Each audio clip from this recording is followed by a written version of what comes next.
Good evening, ladies and gentlemen. Let's give it a couple of minutes for people to come in. Yeah. Just chilling out tonight. A few tunes and a beer and a chat.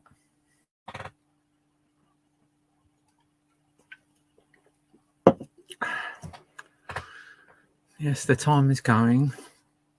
That gives me enough time to light my fag.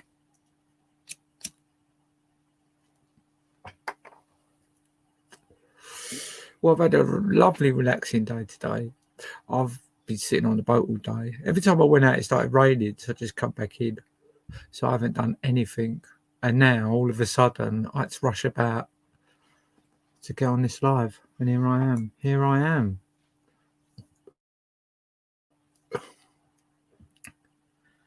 Let's play a tune anyway. Let's play a tune, give people a chance to come in. Right? This is where we review records and stuff and criticise them and stuff. So let's just give this one a whirl. I forgot what it's called. I'll tell you after. Woo!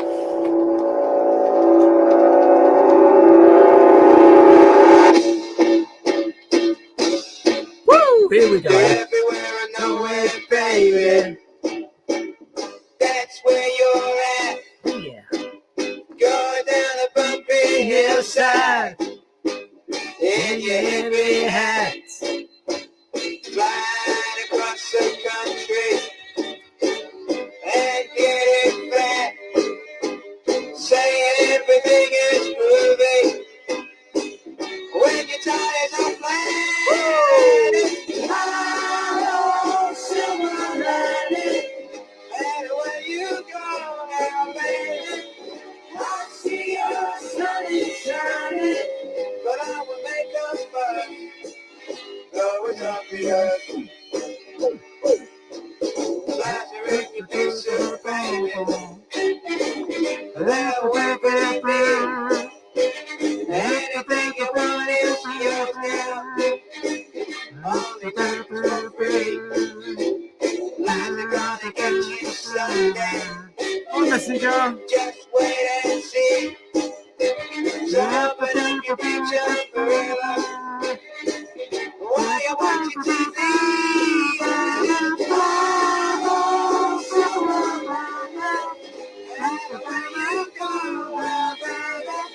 I see the sun is shining. Hi, Steve. Though it's obvious.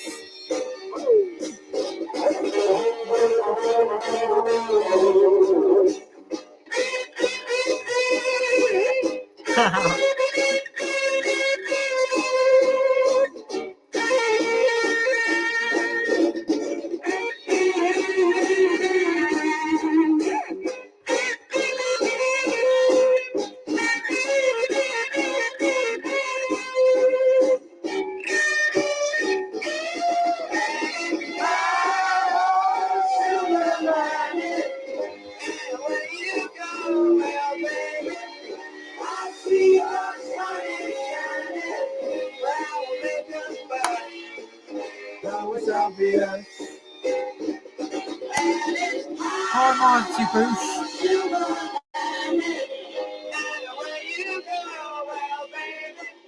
I see the sun is shining, but I will make them Though it's obvious.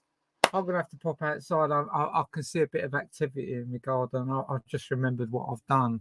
I'm filling my camper van up with water. I've got a 600-litre tank on a trailer and the pump's playing up. So I decided to come in, but I left that running about 3 or 4 hours ago. So there might not be no water in it. But what I'm going to do, I said I found a record for you, Steve, right? I was going through my little collection this afternoon and I see this and I put it on. I thought, whatever. And I thought, I've got to play that because it's called Up on the Mountain by Dr. Hook. This is the B-side of the vinyl. But when I saw this, it just made me laugh, Steve. So I thought, I've got to play it. So, where's my son going? I can't see his torch anymore. It's pitch black out now. I reckon he's worked it out. I can't be bothered to go out there. Right, here we go. Let's give this record a go. Nothing's an emergency here. Yeah, see what you think, Steve.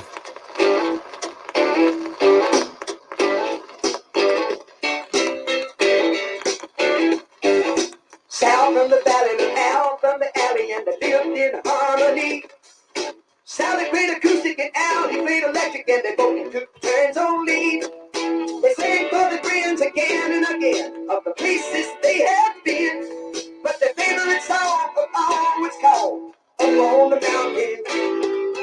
Up on the mountain, up where the light is, that's where you'll find me. Come on, get them feet going. Gonna leave this worrisome world and trouble behind me. Up on the mountain where the light breaks, that's where I'll be. I barely got time to finish this song, so sing farewell to me.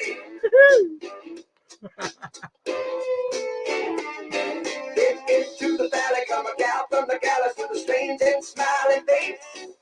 Al played acoustic and Sally played electric, and the gal played a hell of a bass.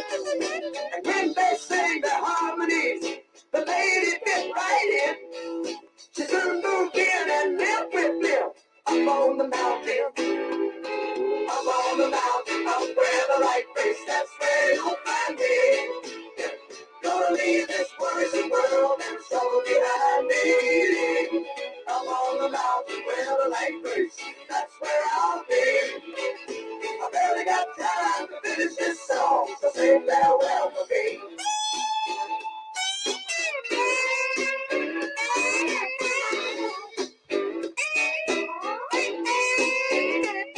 Now Al from the alley is gone from the valley, a sadder but wiser man. And Sally from the valley and the gal from the gallows, they lived in mortal sin. Sal plays acoustic and the gal plays electric, and sometimes they hold hands. Late at night, you can hear them play it up on the mountain. Up on the mountain, up where the light breaks, that's where you'll find me. Gonna leave this worrisome world and trouble behind me. Up on the mountain where the light breaks, that's where I'll be. I barely got time to finish this song, so say farewell for me. Hot licking and finger picking. Say farewell for me. What did you think of that? If you learn to play the guitar, Steve, I expect you to be singing this up in the mountain. Let me give you some statistics. Is it Capitol Records? And the year is 1976. And that's Dr. Hook. And that is the B-side of If Not You. La-di-da.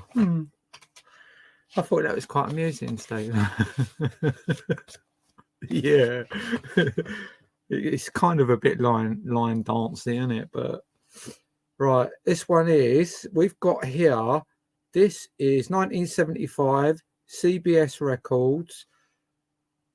Oh, is that Manhattan's Hurt? I can't remember if this was slow or not. But anyway, I'm sure there's records here that are going to lift the spirits up, but I think this is all right.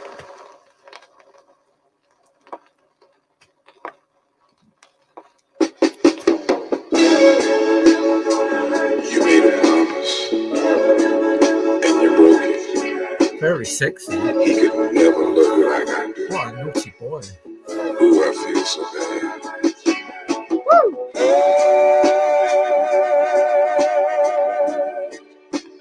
Think that you lied to me. Yeah.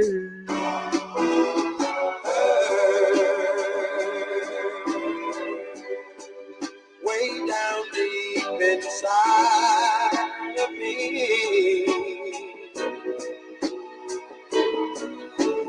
You said your love was true,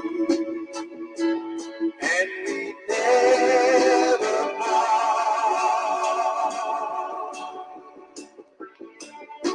Now you found someone new, and and it breaks my heart. I'm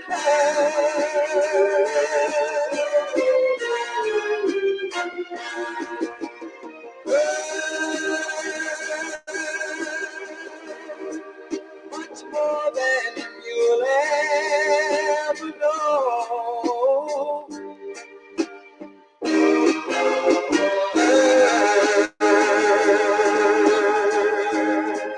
Because I still love you so.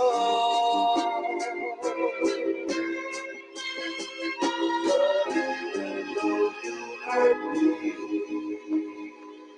like no one else could do. I would never hurt you.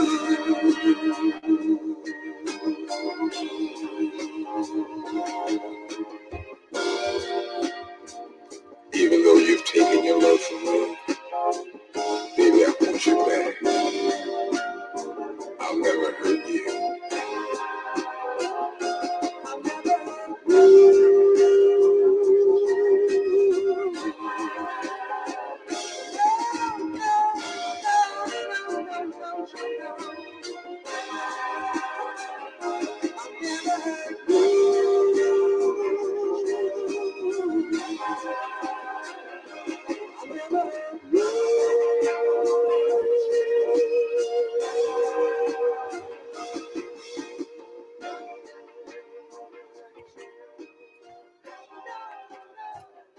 No. I should have put that on right at the end, shouldn't I? After I'd abused you all and sent you to bed wrecked. But oh well, it's just the way they're coming out the pile. We've got another little one here. All platinum. Is that a thing? All platinum. This is Shirley and Company, and it's Shame. And you probably all know this one. 1975. I'd like your opinion on this. Just keep the copyrights and stuff away. This is a review.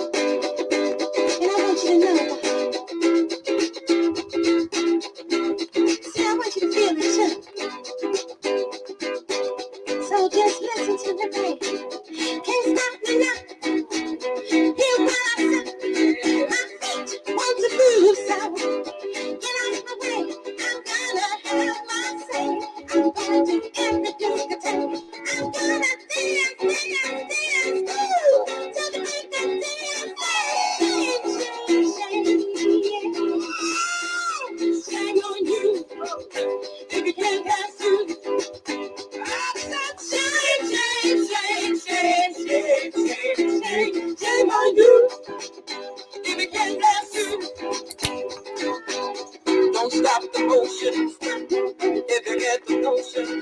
You can't stop the groove cause you just won't move. Got my sunroof down, got my diamond in the back.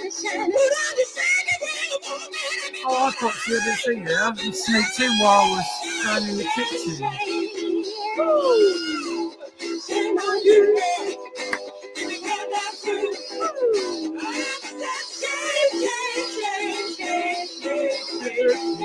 Shame on you, if you can't dance to. Remember when lucky don't stop no shot. My body is action. Ain't gonna go. Yes, I'm going now. And find a dancing man. If you really think the best, gotta get me if you can. Shame on you, girl. Baby can't dance to.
Oh dear, that is a shame. It went on a bit, that record, though, didn't it? I was going to take it off, but I thought, no, I'll leave it. But I'm going to have to quickly put another record on and go outside because I can still see that my son's struggling out there with the water.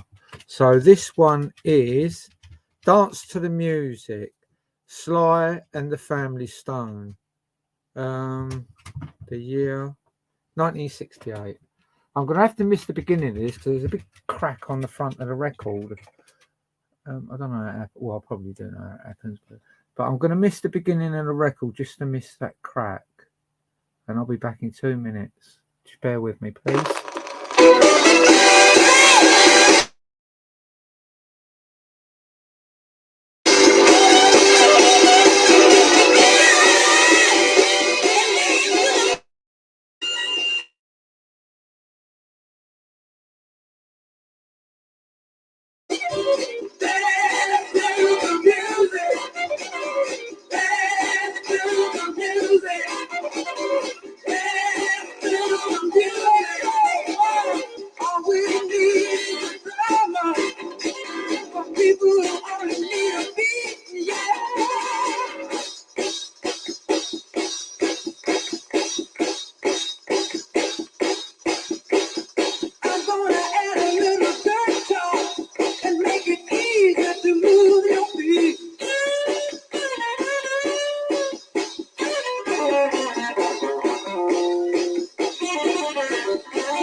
Oh my God, sorry about that. I'm glad I went out. That kind of got on my nerves, that song a bit. How are we all doing in the chat? We all getting on? Yeah, that's got a big chip on that record. I don't know what that's all about. Mind you, a lot of these records have gone through the mill in the garden. Whew. Oh, put another record on, I can make a fag. Well, me out going out there. What we're looking at here. Princess. Say I'm Your Number One. Supreme Records. And 1985. 1985. No, 1985. Here we go.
I see that big mushroom you got, Popsy. Jesus Christ. That is massive.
Well, I must admit, I did enjoy that. I haven't heard that song for a long time. It's amazing when you listen to these songs, isn't it? You just like think back and stuff like that. Where you was, who you was with, what you was doing, how you was feeling at that time. And then they stick in your record with that story that you went through. Some are good, some are bad. We can't lie about that, can we? Do you fancy listening to a Johnny Nash?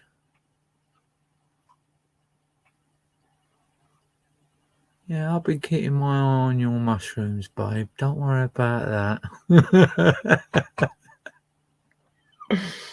Anyone want to listen to Johnny Nash?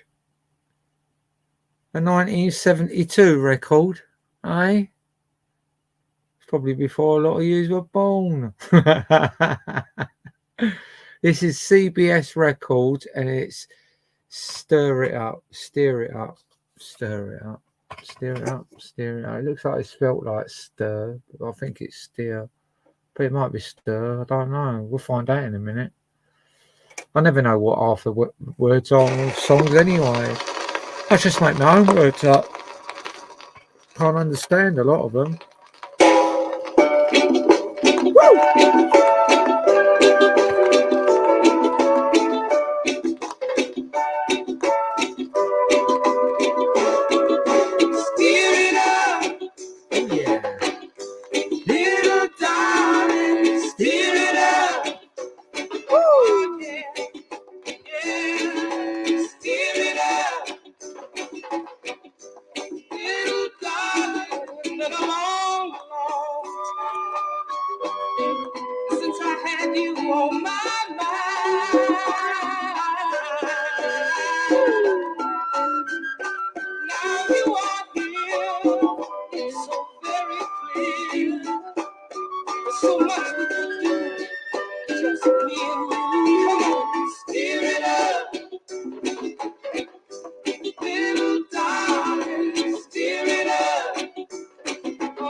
I don't know what's going on tonight. My 369 is just not in tune with the tunes tonight. I feel like they should be just a bit more uplifted because I'm finding the records falling behind me, you know. Let's see what the next record holds. Oh my God. I suppose this is a bit uplifting, right? And as much as we all say, oh God, that poxy record, we all boogie to it, don't we? Now come on. Yes, we do. So the record it's Mercury Records, and it's the Village Peoples, 1978. YMCA. Thank you, say no more. That's all I've got to say.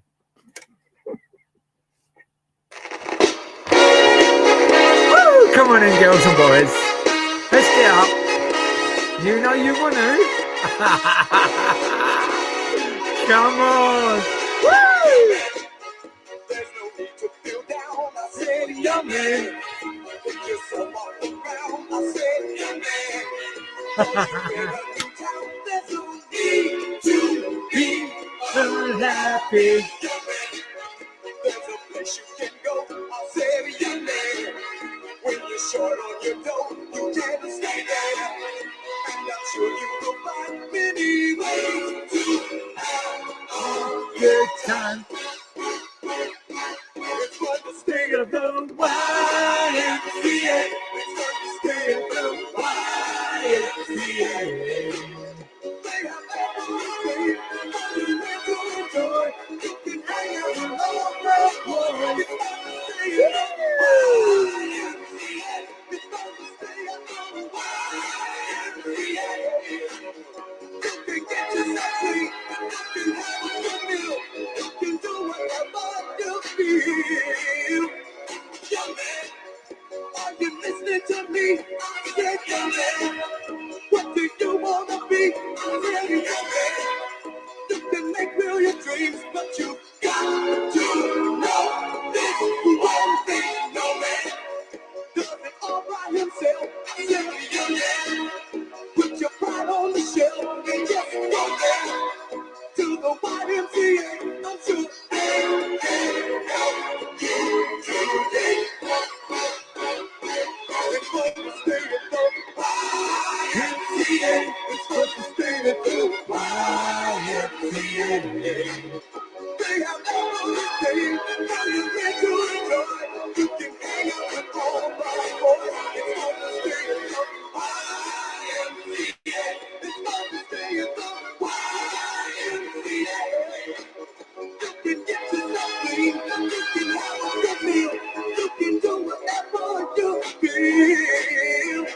Young man, I was once in your shoes. I said I was down and out with the blues. I felt young man, getting out of a lot. I felt the whole world was so tired that day.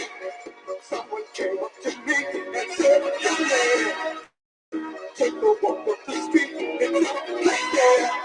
Call the YMCA, they can't stop you all the way. It's fun to stay at the YMCA. It's fun to stay at the YMCA.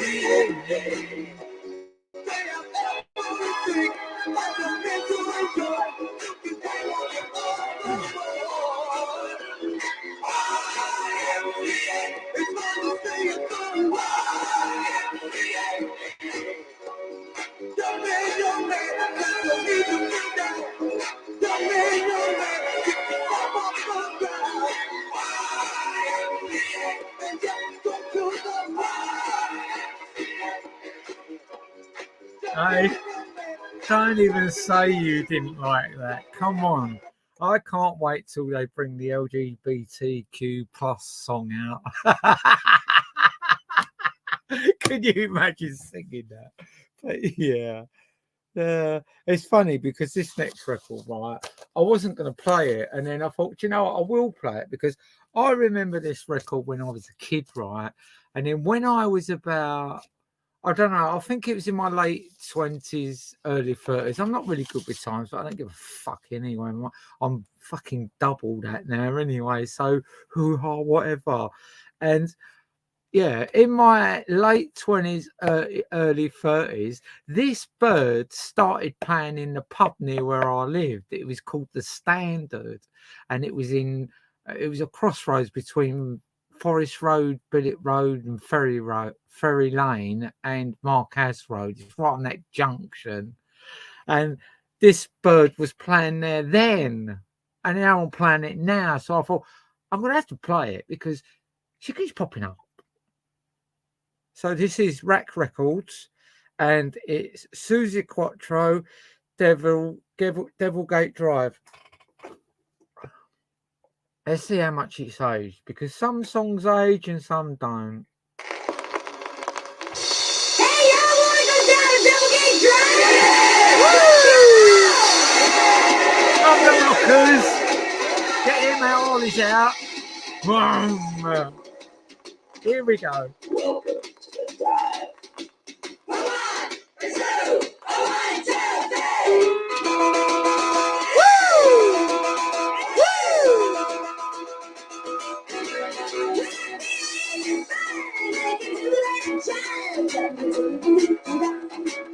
Oh, I'm feeling it.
Woo! What a racket. Jesus Christ. I couldn't play that all the time. That'd really get on my nerves. But that was cool. I enjoyed that. Yeah, 1974 that was. So I was 12. I was 12 when that came out. Little old me, 12. Does anyone want to come on the panel? You're welcome to come on the panel if you wanna cover any subjects. We like a subject here. I've got another record for you. Hey? Bet you didn't see that coming.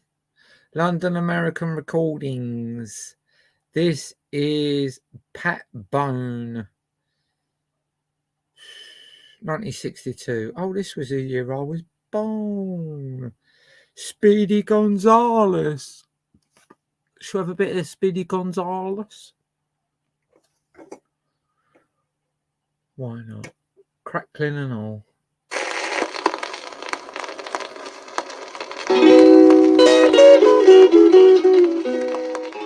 It was a moonlit night in old Mexico.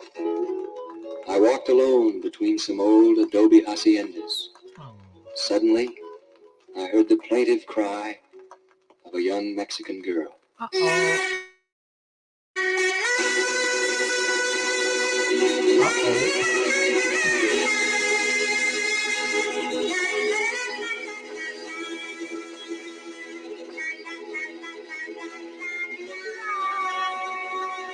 You better come home, Speedy Gonzales. Here we go. Tannery Road. Stop all of your drinking. Stop twisting them ankles, come on. Let the cruising name flow. Yeah. Come on home to your glory. It's like the mud on the wall. The roof is leaking like a strainer. There's no roaches in the hall. Speedy Gonzales, why don't you come home? Speedy Gonzales, come to leave me all alone.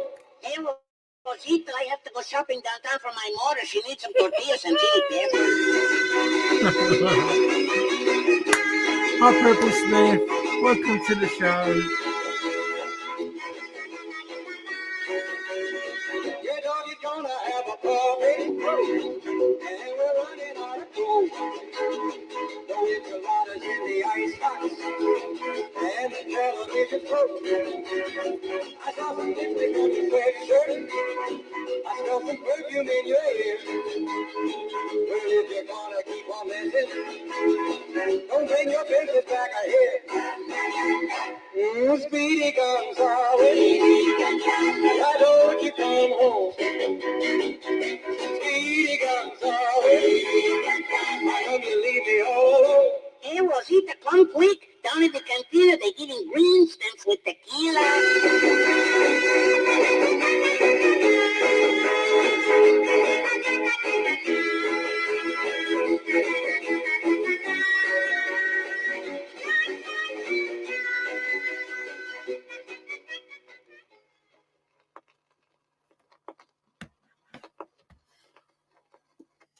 I must say I really enjoyed that.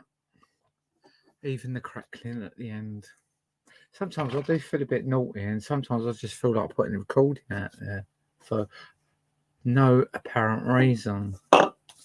Call it YouTube. Why can't we live together? Timmy Thomas, 1972. I was 10 when this was coming out. This is the same year as Suzi Quattro. This is Mojo Records. I'm going to look for my little recordings while this record's playing, because sometimes I just feel a little bit like, you know, I just feel like, yeah, that's just me, innit? Great to welcome. Oh, here we go. Have some of that.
Everybody wants to live.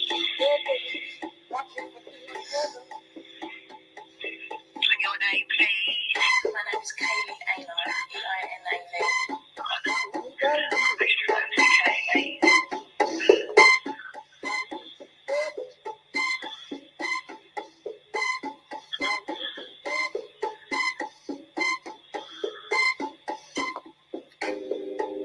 No matter what color. Tell me to please stop me so that you spoke to earlier. Believe so. I did. Usually I'd get the name or the number, but I didn't today. Yeah. Let me just see if they're still on duty. Just bear with me a second. Let me just have a quick look.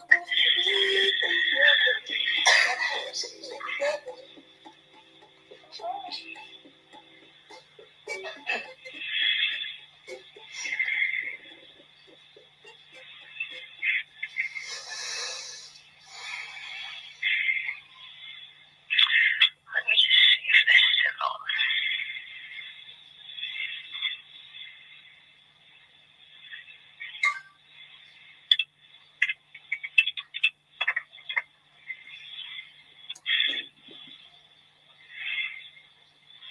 She finished at 4.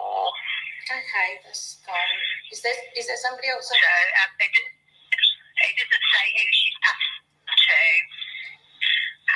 but she's obviously passed it through to one of the duty sergeants that are on duty today.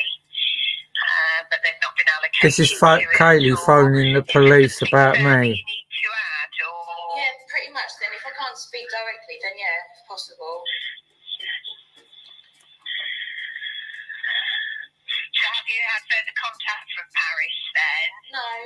it's just something I'd like to add myself.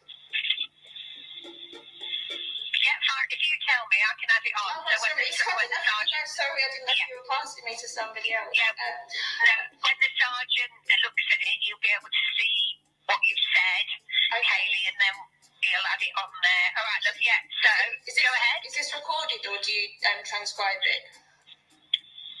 No, I need it transcribed. I'm going to write it, type it, and everything. But yeah, just so I know how quickly to speak. Yeah. So basically, just this situation obviously has, there's been a few different people dealing with it now, from the Suffolk Police and then up to yourselves, and everybody's opinion so far is that this is a chargeable offence because a crime has been committed, and this is on the advice that to get this far in the first place anyway. So my assumption, and the lady I spoke to today, her Did you like that? assumption also was that the sergeant would agree that it's a chargeable offence. yeah.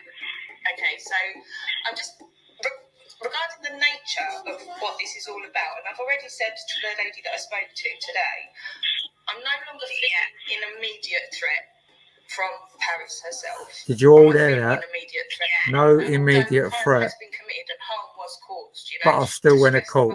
myself out of sleep for a month, and a lot of family and friends were absolutely distressed as well. However, Yeah. I don't feel under threat now, and I'm just wondering, rather than wasting further police time and court time by actually pressing charges, if the sergeant was willing to state that it is a chargeable offence, and I could just have that known, you know, that it was a chargeable offence, because the best that I can get out of this is that the message is given to other trolls and other people like her to not do this, if you know what I mean. Called me a her. That's a progress. Threat. I'm just wondering if a sergeant would be happy to sign it off as yes, it is a chargeable offence, and happy for me to put that out, just so that that's seen by these other trolls, because there are a few more of these trolls, you know. But if they know that it is a chargeable offence to carry on and do this, it might be enough that it might benefit me more. It's than a bailout. pressing charges, you know. If I don't But she feel didn't get immediate danger, away. I don't. So it's more like I'm just saying, it's not striking a deal. It's just it might work out better to not waste your time, but to benefit me more as well. She knew taking me to court was the wrong thing to do. Now she's trying to bail out. Yeah, I understand. I mean, I can log all that and put your mobile phone number on, and then obviously if they need to speak with you, once the office has been allocated, Kaylee, who's going to be looking at this, if I had all that on as a log and asked them to get in touch with you as well, Perfect. and they can just discuss it, and yeah, there may be a way forward. I don't know, I'm not a police officer, I'm police staff, and that's why obviously it goes to the sergeant. Yeah, absolutely. But I'll definitely put the log on and everything, Kaylee, so hopefully you'll get a call back over the next couple of days, alright?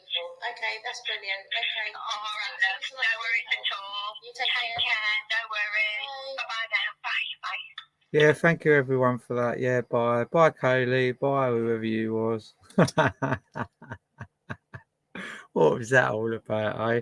She don't want to waste police time or court time, but yeah, I still went to court a few times, and she didn't turn up. She didn't turn up, and there was no evidence. The evidence she gave me, I'm going to play that one day. It's ridiculous, absolutely ridiculous. Complete scumbag. It's all used men that get quick erections. As soon as you hear the name Kaylee, just fucking run, because you're going to wish you cut your dick off. Anyway. Should we play another record? I don't know why. I just felt like playing that. It's just like karma in a way. You know what I mean? Because like the last 5 years has been fucking shit. And now that like I'm YouTube wise, it's all gonna come back. Hi Dusty Buster. Oh, thank you. Some people say it's fake. Mind you, it changes. Depends how funny things are. There you go. That's a little bit of it. Oh, right. Should we play a record? Should we play a Christmas record? Do you want to play a Christmas record? Because all the stuff must be in the shops by now. I mean, I can't remember the last time I went out. I'll get everyone else to help me, and then I do a lot of stuff for them because I'm very, very multitask. I can turn my hand to most things. The only thing I can't handle is relationships. But lucky for me, I'm past it all. So yeah, we'll play a Christmas song. Yeah, this is by Rack Records, and this is by Mud in 1974. Can anyone guess what that is before I put it on? I'm going to put it on and see if anyone can write up there what they think it is. 1974 Mud, a Christmas song. I'm not going to tell you what it is.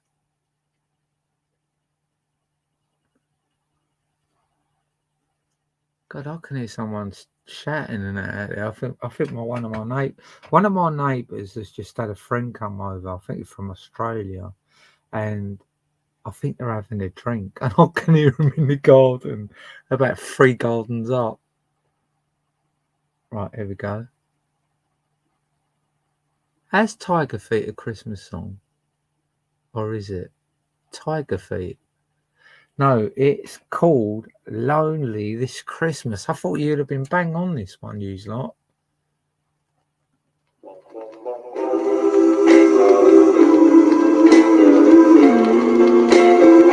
Come on, it's only a few months away. 2 months away, isn't it? Oh, Jesus Christ, yeah. You're only talking about 9 weekends, so don't like 9 weekends.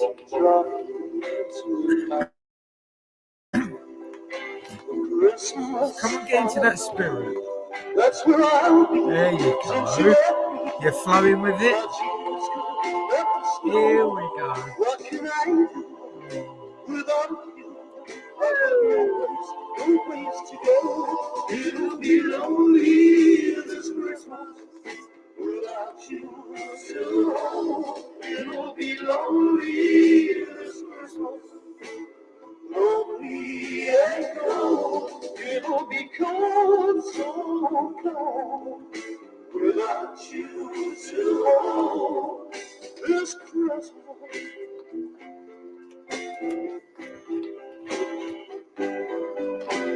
Each time I remember the day you went away, and how I witnessed to the things you had to say, I just break down as I look around, and the only things I see are emptiness and loneliness and an unlit Christmas tree. It'll be lonely this Christmas without you to hold. It'll be lonely this Christmas, lonely and cold. It'll be cold, so cold without you to hold this Christmas.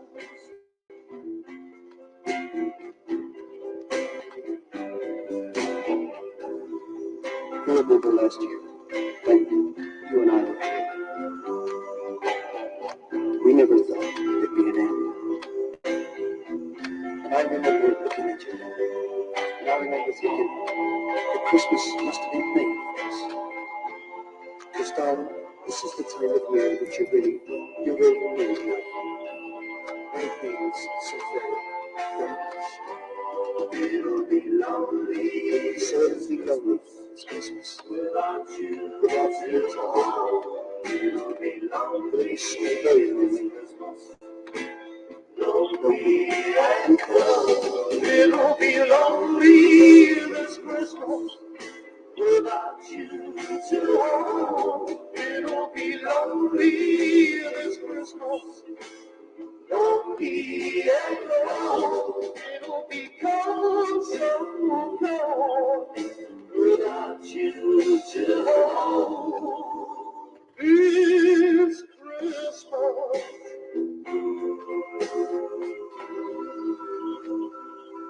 Merry Christmas, darling, wherever you are.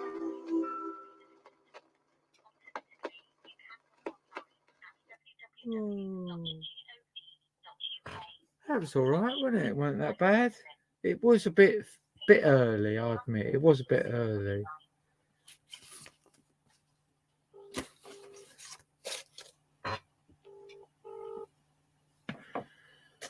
Right, what we got now? Oh god, my beer's run out. I can't believe how quick them cans evaporate. Yeah, hiya. Could I book someone in for a visit, please, on the 22nd? What's this? Hang on.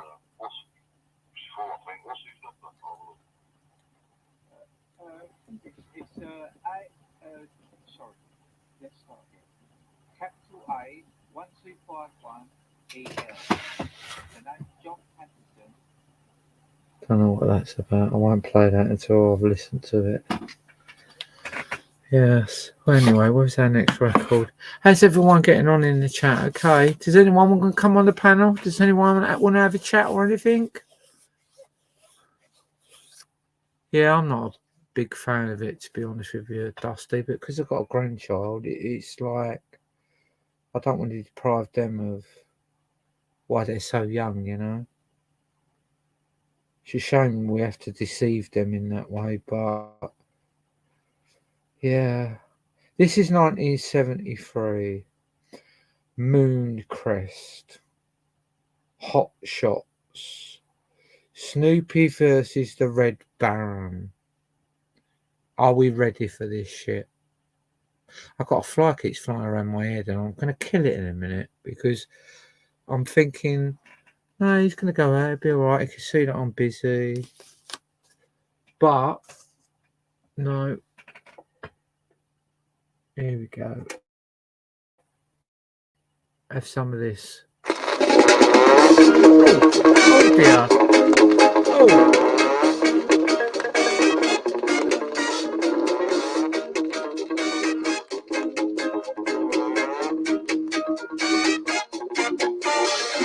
After the turn of the century, in the clear blue skies over Germany, Come on, get them spoons out. Never heard like the screaming sound of the big war bird. Up in the sky, a man in a plane. It's coming. Baron von Richthofen was his name. It's coming. 80 men tried, 80 men died. Now the barracks together on the country. Here we go. 10, 20, 30, 40, 50 or more. The bloody Red Baron was running up the score. 80 men died in that spree. The bloody Red Baron of Germany. In the nick of time, a hero arose. A funny looking dog with a big black nose. Flew into the sky to see green fish. But the Baron shot it down. There's some spoil the blues. 10, 20, 30, 40, 50 or more. The bloody Red Baron was running up the score. 80 men died in that spree. The bloody Red Baron of Germany.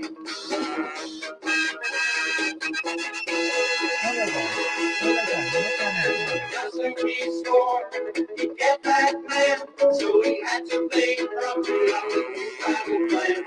He challenged the German to a real dog fight, while the Baron was laughing, he got him in his sight.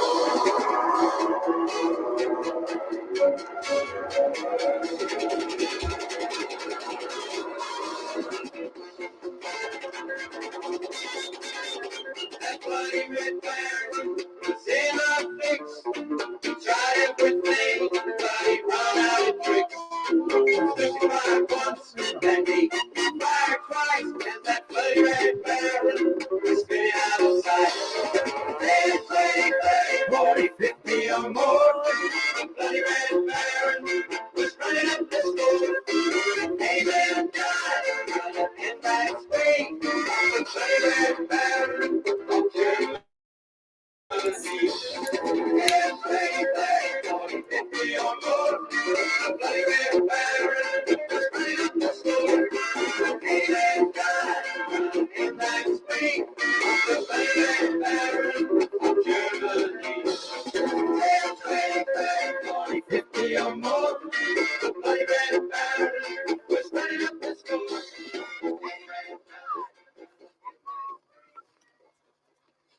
Well, I haven't heard that for a long time. Excuse me. Oh, I'm mixing all the sleeves up now. I'm starting to get worse for wear. I'm messing the sleeves up. What's this one? Oh, let's have a bloody look. I can't see. Oh, here we go. Yeah. Oh, this would be a nice little uplifter. Thank you very much. Thank you very much. This one is Goals. I think it's Goals Records, and it's Tropical. And it's 1975, and it's Barbados. I've been Barbados. It's lovely there. Some parts. No, Barbados is lovely. Here we go. Take it away, record. Bit of crackling for the old timers. Ladies and gentlemen, this is Captain Tobias Wilcock welcoming you aboard Coconut Airways Flight 372 to Bridgetown, Barbados. We will be flying at an height of 32,000 feet and at an airspeed of approximately 600 miles per hour. Refreshment will be served at I remember when I used to listen to this, I used to imagine flying in an aeroplane. And then I went Barbados.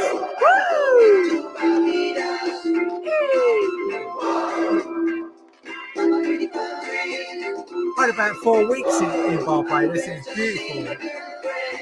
Yeah.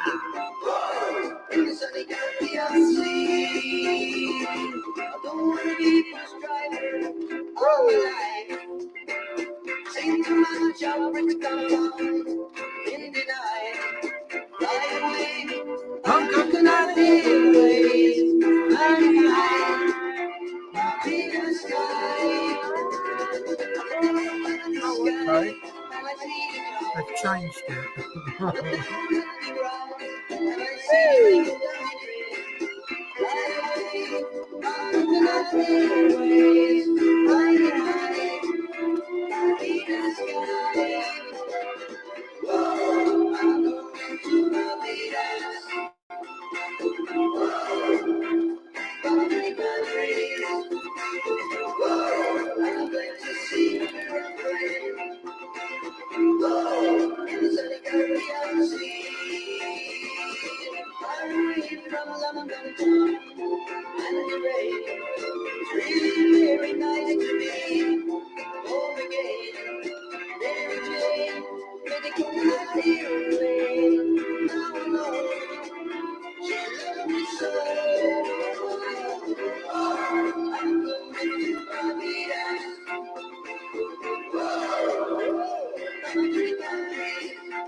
Get all the little frogs and crickets in. Oh, thanks for coming on, Mighty Boosh. Appreciate it. Well, there's only one word that can connect them two records together. A Christmas song and Barbados. You know what I mean? Completely different weather forecasts. And that's nostalgia. You know what I mean? That's what it's all about. Taking us down memory lane. Let me just try and put this record in the sleeve because for some unknown reason these records are trying to rebel, and I don't understand it because they was the Bee Gees. Oh no, I'm not playing that one. That's actually quite slow. Yeah, I forgot what I was saying. Anyway. Yeah, thank you, Dusty, and you. Thank you for coming on, people.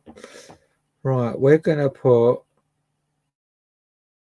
5 Star on, and this is 1986 Rain or Shine. And why not? Because we're having a little bit of that at the moment, aren't we?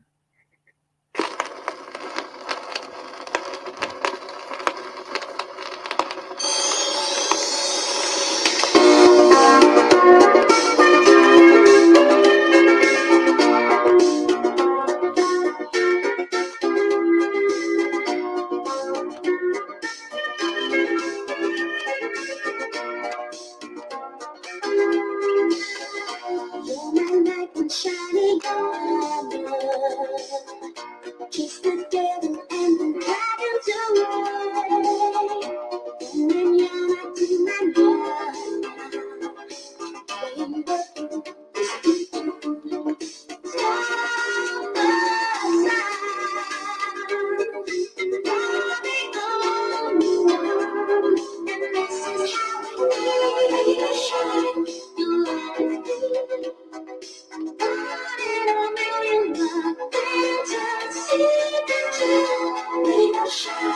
it's you and me.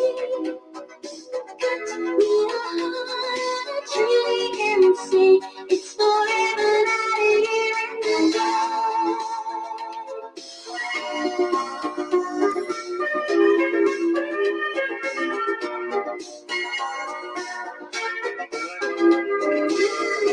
Robin Hood and Major Tom.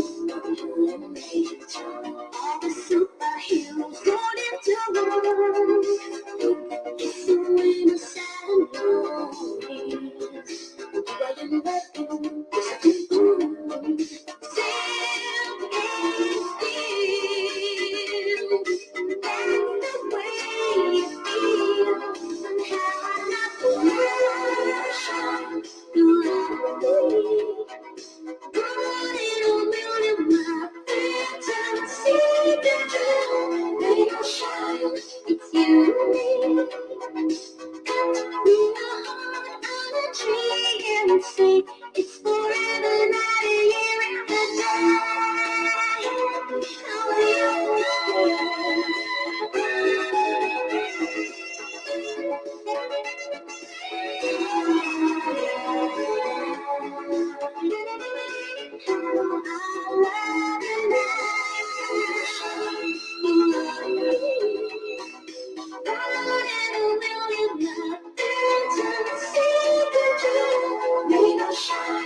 It's you and me.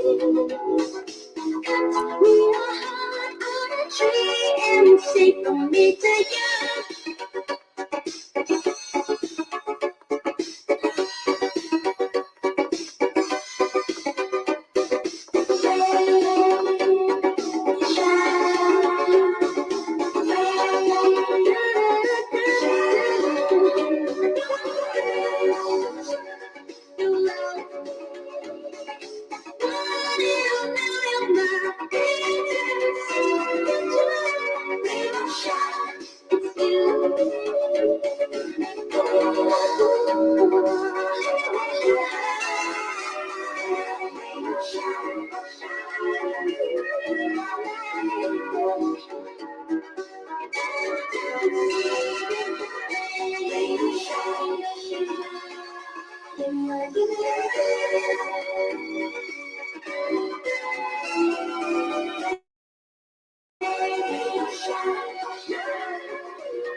I don't know. That just feels a little bit rusty. That song. That needs a reggae group to come along and jive that up, because that is a lovely song, but it's worn with age, isn't it, Rick? Don't you think? Do you think that? Do you think that?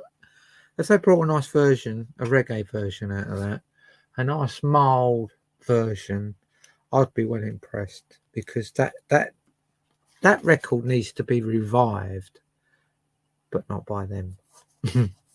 If they're still alive. Right, I've got another record here for you, believe it or not.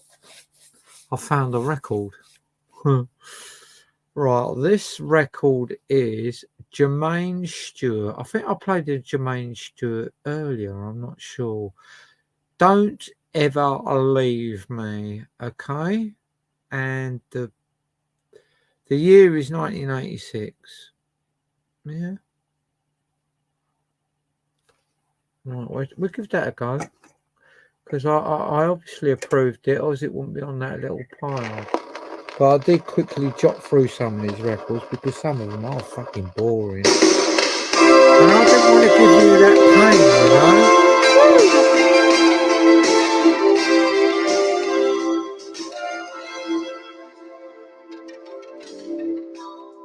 That train appeared like an arrow headed through my heart. One lonely tear, waiting for hours to tear apart.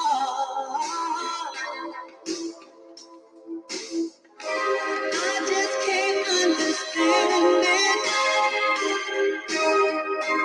5 more minutes to say goodbye. What I was took for granted.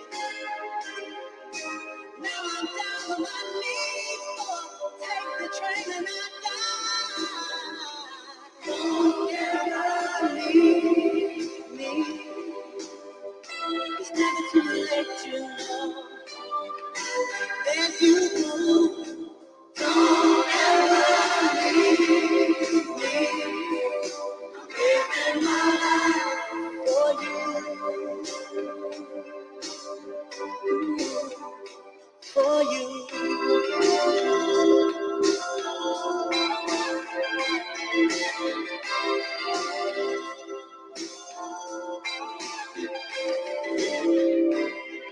It's getting cold.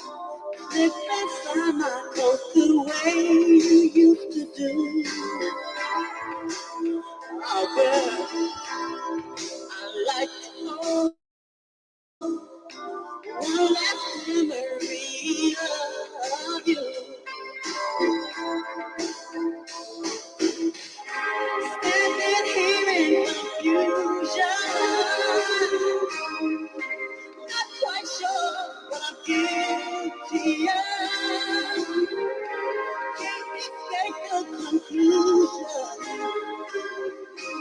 I'm giving you everything that you must know. Don't ever leave me. No, it's never too late to know. Let you go. Don't ever leave me. I'm living my life for you. For you.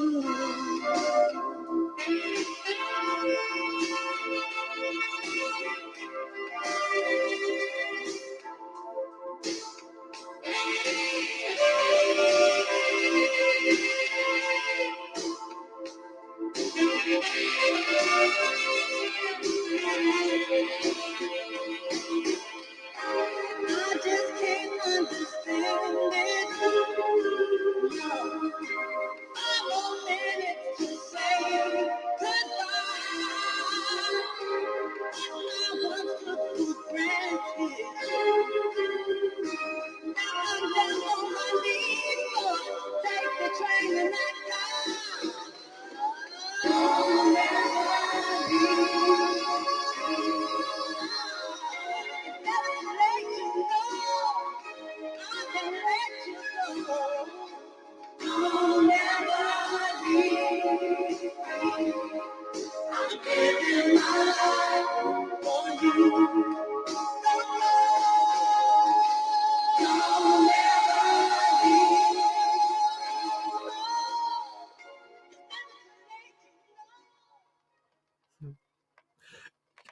Do you know what? I was ready to eject that right at the beginning, but I don't know. There was something in me that liked that.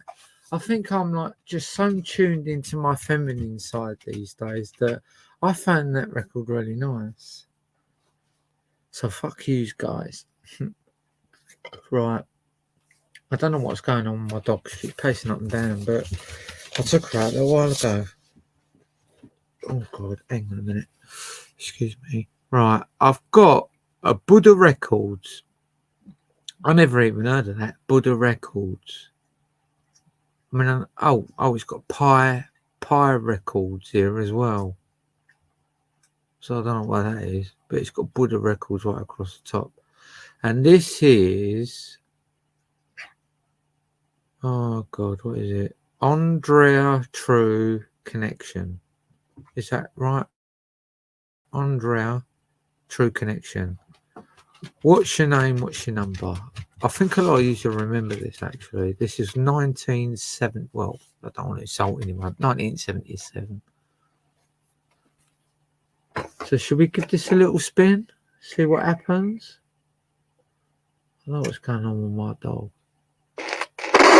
Oh shit, I missed the record. See, that's the dog's fault.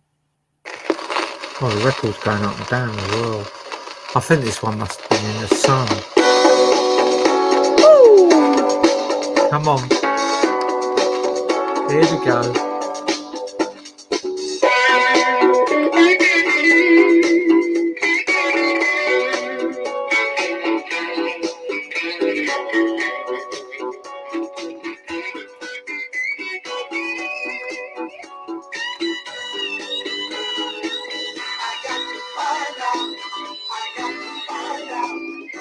how we danced at the disco last night.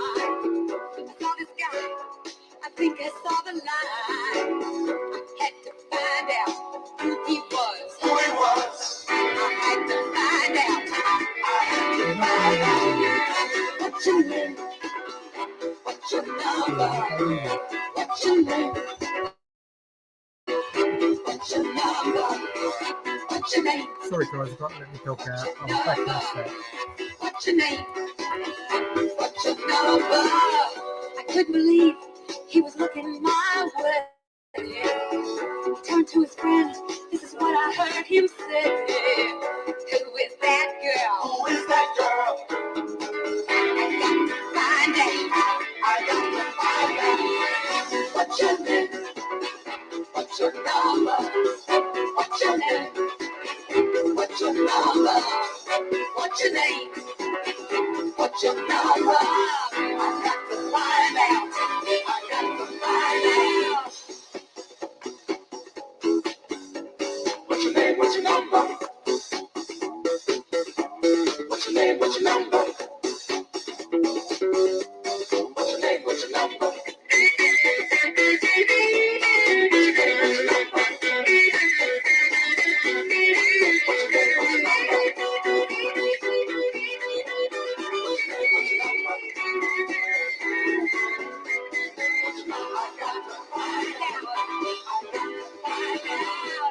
I walked up, I gave him a big grin.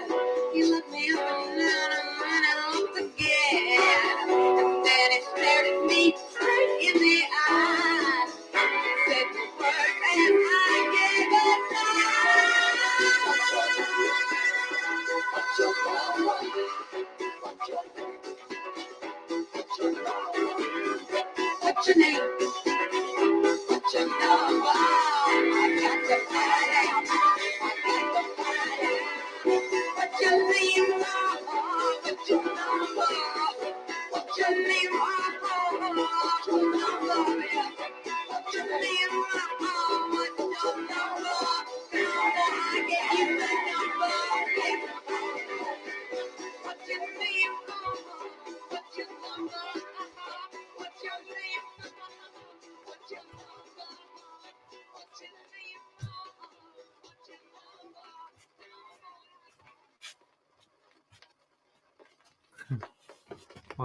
my dog's decided she don't want to come in now. I'm gonna have to go and get her now. Can't believe that. Oh, that's it. Call me a liar. Call me a liar, doggy. I'm gonna have to go and shut the boat up now because I'm up the other end of the boat. But that don't matter because we can play another record. Hi Eve, how you doing? We've got a bit of nostalgia going on here. It's all good in the hood. We're gonna play Feels Like I'm in Love, Kelly Marie. Why is it all fluffy tonight? I feel like it's all like, I don't know, I can't see the, hang on. The records are, 1979. Yeah, records are funny colour. You can hardly see the writing. I don't know why they do that. They need a slap.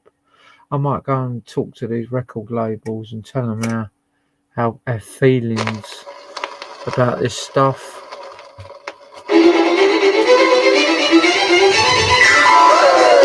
Head is in a spin, my feet don't touch the ground. Because you're near to me, my head goes round and round. My knees are shaking, baby. My heart it beats like a drum.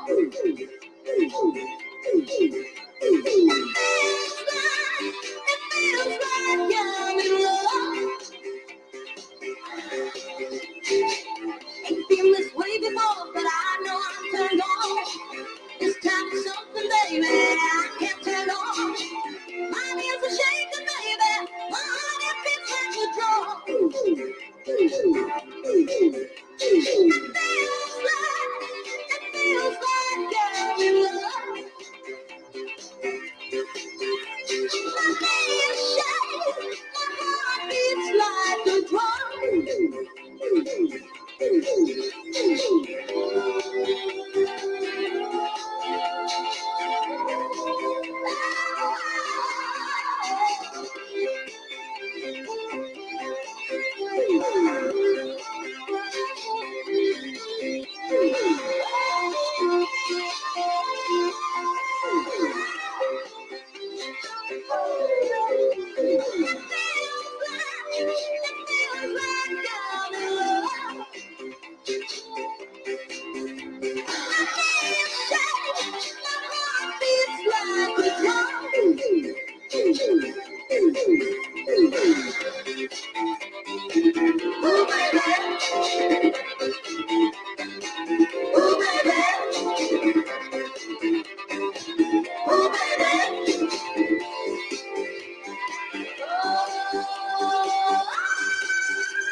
I haven't got a clue, Eve.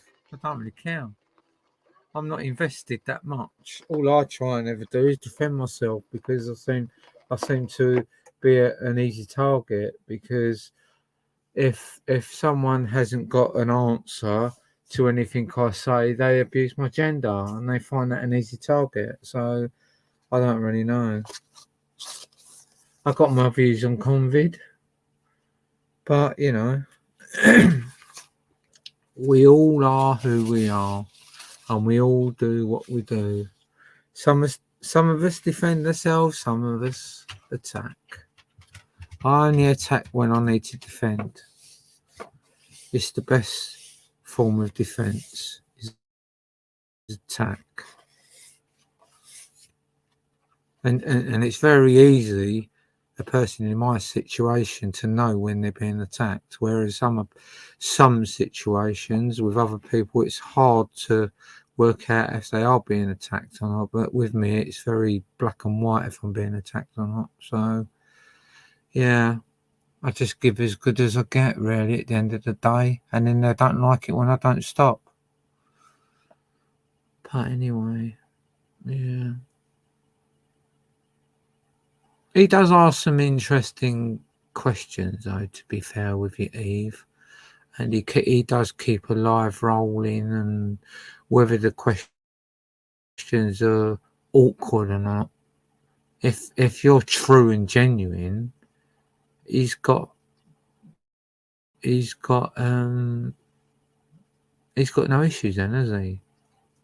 But I thought it was a bit funny that he come in here the other day, went around the houses and basically got straight to, well, he went around the houses to get himself straight to the gender toilet thing.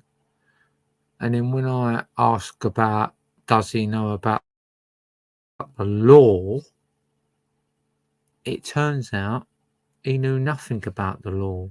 He just assumed a lot and assumed this and assumed that about people getting arrested when he didn't even look into the law of that, when that was what he's basically arguing about, which I found a bit strange, because when people are intellectually well versed in the internet, you would have thought that would have been one of the first things that he covered and kept up to date with, if you're going to start making arguments about stuff. But yeah, that was quite an interesting conversation, to be fair. Yeah, it was an interesting conversation. Sometimes it is uncomfortable for me because it's like I've come on here as new as everyone else to this transgender whatever, LGBTQ plus whatever, and I've seen a lot of bad in it as well as good. I've never got involved in the LGBT community. I never have done, because I've spoke to people that have been through that route, and the way I see it, a lot of them are 100% behind you. As soon as you've had the operation, you get kicked in the crutch, basically. You're just a nobody, and it's like you're a turncoat in my mind, the stories I've heard. It's like once you've got the operation, you're a turncoat to the LGBT community.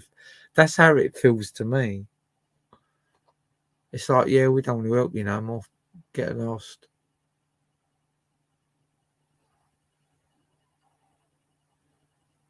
Yeah, he is, Eve. Yeah. But rightly so, because when Sharon Gale does all her lives, she criticises everyone on their channels. So why is it not right that someone is not allowed to go in there and wind her up? If she's got issues, don't come online. She's got specialists that talk to her, and she's got a good work like set up behind her, so her work supports her and all that stuff. She gets all the help she wants. She's blessed, but yeah, she's this victim, which makes me question a lot of stuff about Sharon, because I was behind Sharon Go 100%. I was. I felt sorry for her, and then I saw how she operated on the internet, and I wasn't happy with it, because even when I was supporting her as best as I could, you could be having a conversation with her, and then a bit of shit would come in the chat in the background, and she'd kick you out and bring them in, and then it's like, what the fuck? So she knows what she's doing. She's very calculated, and it's all about her and her channel. The end. That's all I've got to say.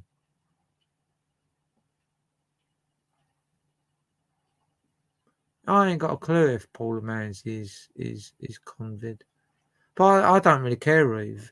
I just look at this as entertainment now because winter's come in and I'm going to play my silly games. I'm going to chuck my grenades and I'm just going to listen into people. I'm not really bothered anyway. I mean, my gender has been proper dragged through the mud in here.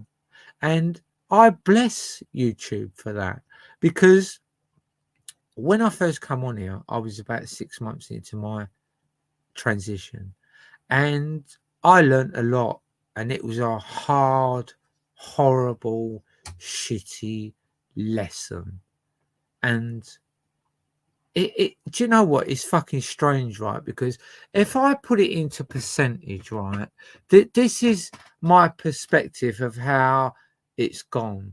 If I put it into perspective, 80% of the attacks on me have been from men. 20% have been from women. But the 20% that I've got from women has been more toxic, more concentrated and nasty. So it's kind of 50-50 in a way, isn't it? So whatever, I don't care.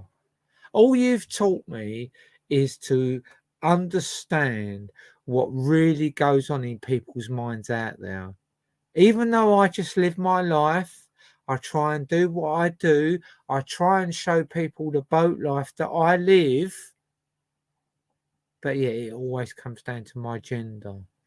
Have I had it chopped off or not? Do I feel like this? Do I feel like that? Am I covering something up? It's fucking rank, to be fair. Fucking rank.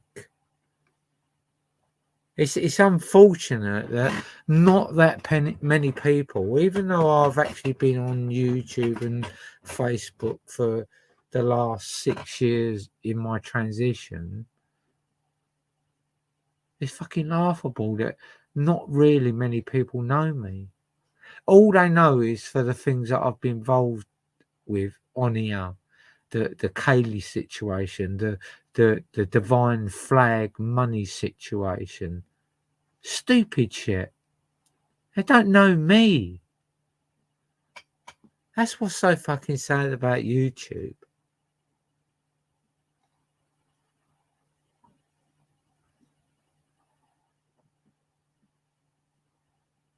Yeah, that's what I do, Eve. I just do me. And then I go out and I wind people up that have not said sorry for what they've done in the past, because I will go round and piss everyone off that's abused my gender, because as far as I'm concerned, I'm fair game as well as your fair game. Why attack someone that's transitioning? That has got to be the lowest of the vulgar, because you all think I'm unstable and stuff like that. But when I come on here and I see some of the vulgar shit, who the fuck is the one that's unstable, really? It's fucking mind-boggling that you can just pick on that. You can pick on anything that I've got. Pick on my boat, pick on my camper, pick on my land. Pick on anything I've got. But why pick on that specific thing? I'll tell you why. Because there's so many backward people on here that as soon as I answer them back, they don't expect it and they haven't got an answer for it. So they use that because it's a quick, easy get out. And there's many people that don't like transgender people. And I get that because of what I've seen as I've transitioned. I've seen a lot of seedy shit that is just wonky and should never be connected with that, because when you look below the surface of them cases, they're just hiding somewhere where they've got an organisation that will protect them, because we don't want to not believe people. But YouTube does. But it all comes out in the wash. And all the scumbags scully away and all group together and never come up with a plan to attack because they're all too backwards. That's what I say. They're all too backwards. They have to group together. I can't even remember if I played this record now because I was rambling on like a bitch. Dance Yourself Dizzy. Did I play that? Hang on, let me look at the last record. Fucking hell, what was all that about? Why do I ramble on like that sometimes? Oh, I don't know. I don't know if I'll tell you what I'll do. I'll play a quick sketch and I'll see if I've played it, because then bang, it'll be there.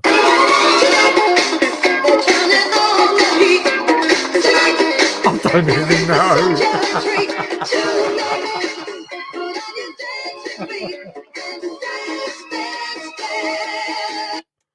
Okay, do you know what? That's fucking weird, isn't it? I can't even remember playing it, but I'm not going to play it just in case I have, and I don't want to annoy you. So what I'm going to do, I'm going to play this other record, right? It's round, the same as the last one, but it's got a different title. It's Atlantic Records, I believe. No, Hansa Records. I don't know why it's got Atlantic right across it. And this is Boney M. Rasputin. I don't remember that one. Rasputin. What's the year? Let's have a little look. 1978. Let's see what Boney M's saying, because I do like a lot of her stuff, but I don't recall this one.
Here we go. I remember this. What a tune. He was big and strong in his eyes and flaming glow. With terror and fear, but to Moscow chicks, he was such a lovely dear. He could preach the Bible like a preacher, full of ecstasy and fire. He also was the kind of teacher women would desire. Oh my God. Rasputin, lover of the Russian queen. There was a cat that really was gone. Rasputin, Russia's greatest love machine. It was a shame how we carried on. Get lost.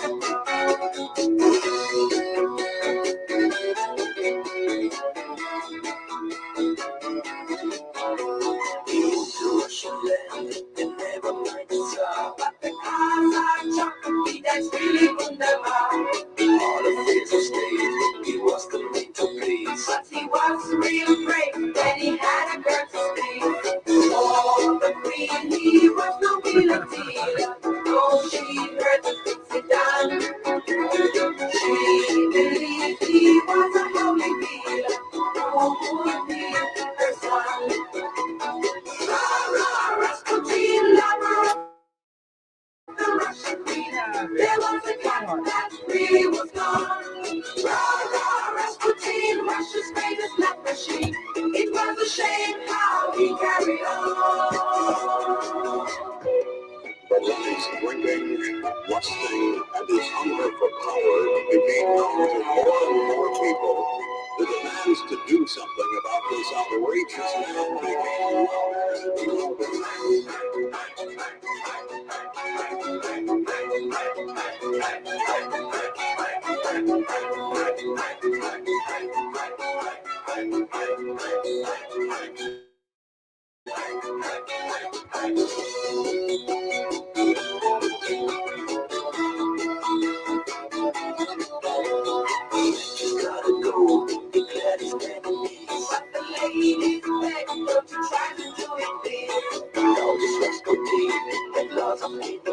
Show me what they prove. They just fell into his arms. One night, some men of higher standing said, "Trust not to pay." To his end, as they kept him landing, and he really paid. Rasputin, lover of the Russian queen. They put some poison into his wine. Rasputin, Russia's greatest love machine. He drank it all and said, "I'll be fine."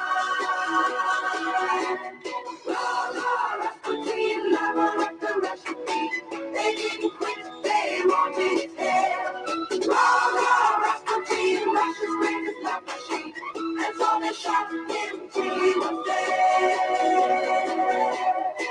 Oh, those Russians. Well, I can't believe that we had a crisis in the studio there. The flat cut. The cat come flying in the living room, jumps up on my desk, knocked the records everywhere. So I'm like, oh no. I'm looking round, picking all the records up, and there's my can of beer on the floor, all pissing out everywhere, and the fucking dog's licking it up. I'm like, for fuck's sake. So the dog's going to end up being pissed in a minute. I can't believe how much she likes lager. Oh, an animal. Well, obviously. Yeah, that was cool, that record. I remember that record. Rah, rah, Russell, whatever. Blah, blah, bus. Anyway. So I've picked all the records up off the floor, but I think I've muddled them up. So we might end up hearing records again. I hope not. Hopefully my detector will find them. We've got one here from Sheena Easton. This is his EMI Records 1980, and this is 9 till 5. This is the one that Dolly Parton covered, didn't it? Who covered that one first then? 1985. It's got to be Dolly Parton covered that first then, isn't it? Oh, 1980. Yeah, I would have thought Dolly Parton would have covered that first. But anyway, let's not argue about it, you know what I mean? It's not about the views.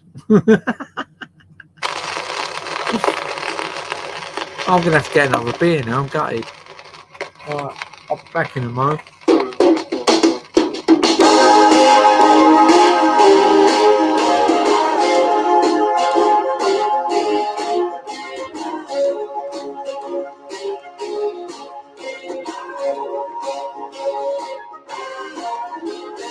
Wake up every morning, stumble out of bed, stretching and yawning, another day ahead. Seems to last forever, time to slowly die.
Well, I'm not going to lie, that's nothing to do with Dolly Parton's song, is it? Jesus Christ. I remember both them songs, but I kind of connected them together in a funny way. But anyway, yeah, it's a cool song, though. Like it. Anyone want to listen to Eddie Grant? What about Eddie Grant? Do you fancy a bit of Eddie Grant 1982? What do you think? With Ice? Is that the record label or what? Ice? Yeah, it must be. Electric Avenue. I haven't heard this one for you. I mean, I loved this record when it came out, right? And I loved it for a long time. And then all of a sudden, I hated it. But I ain't heard this record. For probably 15 years, I reckon. So let's see if I like it again. And see if any memories triggered in my mind. What do you think about that then? Stick that in your pipe and smoke it. Oh, there's a record. Oh, there we go.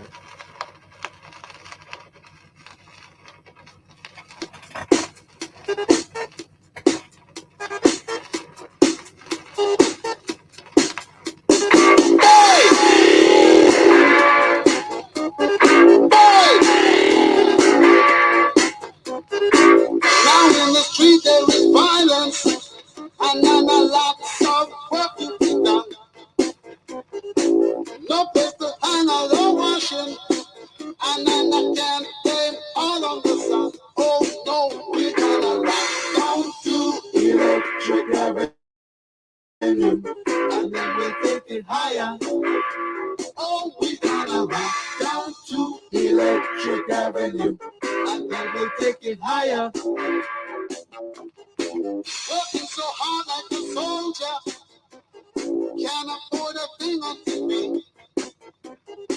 Deep in my heart I am warrior, can't get food for the kid. Good God, we gotta rock down to Electric Avenue, and then we'll take it higher.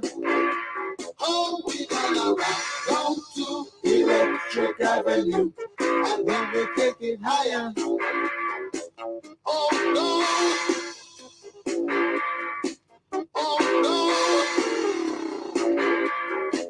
Oh no! Oh no! Oh no! We gotta rock down to Electric Avenue, and then we take it higher. Oh, we gotta rock down to Electric Avenue, and then we take it higher. Who is to blame in what country? Never can get to the one. Dealing in multiplication, and they still can't feed everyone. Oh no, we gotta rock down to Electric Avenue, and then we take it higher. Oh no, we gotta Hi, rock Cosworth. down How you to doing? Electric Avenue, and then we take it higher. Thank you. Out in the street, out in the street, out in the playground, in the dark side of town. Oh, we gonna rock down to Electric Avenue, and then we take it higher. Hey, we gonna rock down to Electric Avenue, oh yeah, and we take it higher.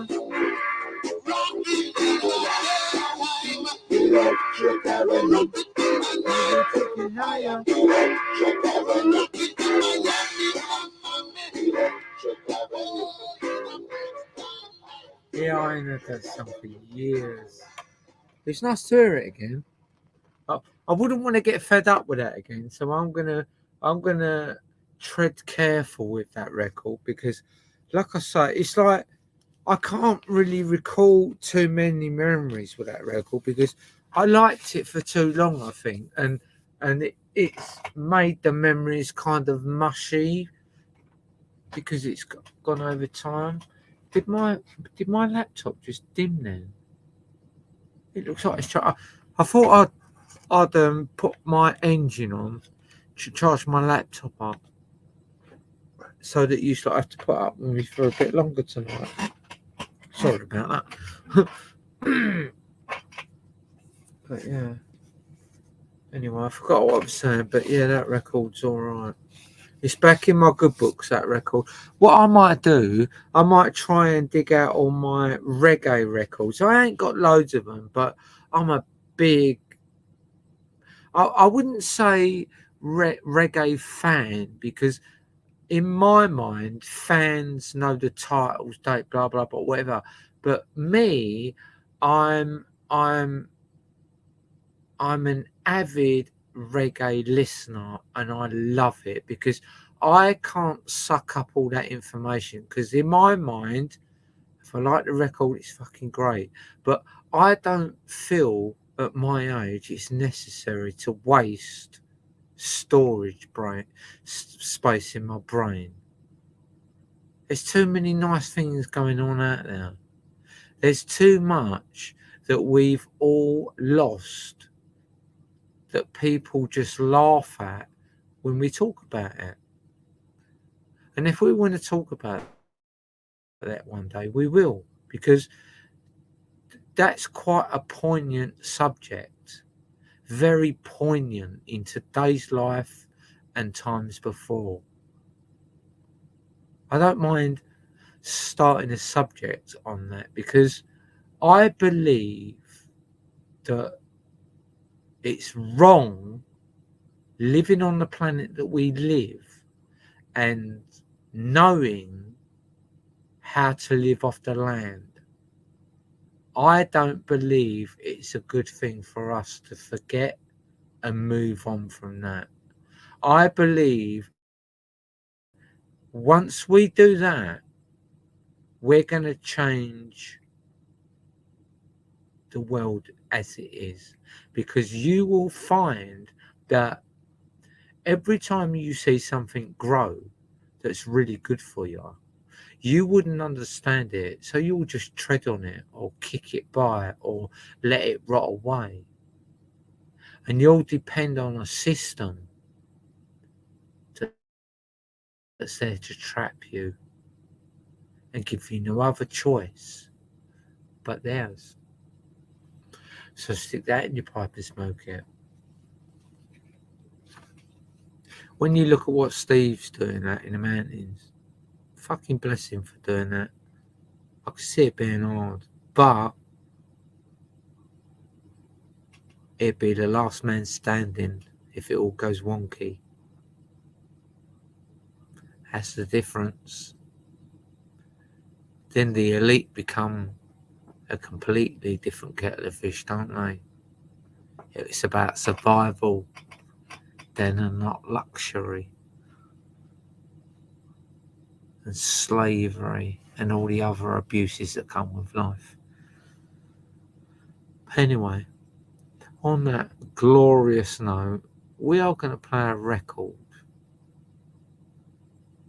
that was, where's the date? Let me give you the date on this first. 1978, Polydor Records, Gloria Gaynor.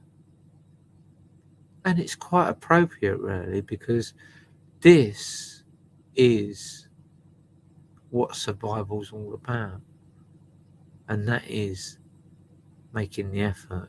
That's why survival in the wild is hard, because you have to make an effort, because everything we've given on this planet is convenient and quick, but it puts you into a trap, because now you're relying on someone that you're making so rich that eventually they're not going to give a fuck about you. Thank you very much. Bye. Yeah. Thank you very much. Bye. I've got everything I need, and you worked for it all. Oh, excuse me. Let's have some of this shit. Yes, there was a break. I was petrified. Kept thinking I could never live without spent so many nights thinking how you did me wrong. That was wrong. And I learned how to get along and sort of back from my face. I just walked in to find you here with that sad look upon your face. I should have changed that stupid lock. I should have made you leave your key. If I'd have known for just 1 second you'd be back to bother me. Why now go? Walk out the door. Just turn around now. 'Cause you're not welcome anymore. Weren't you the one who tried to hurt me with your back? You got crumble. You gotta lay down and lie. No, not I. I will survive. Oh, as long as I know about love, I know I'll survive.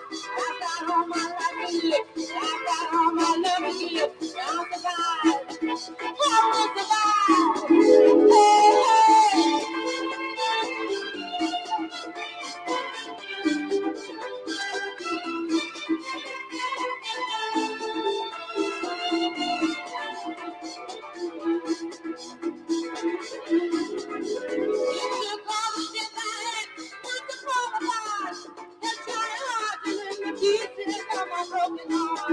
And I could have come in a night just to be sorry for myself. I used to cry.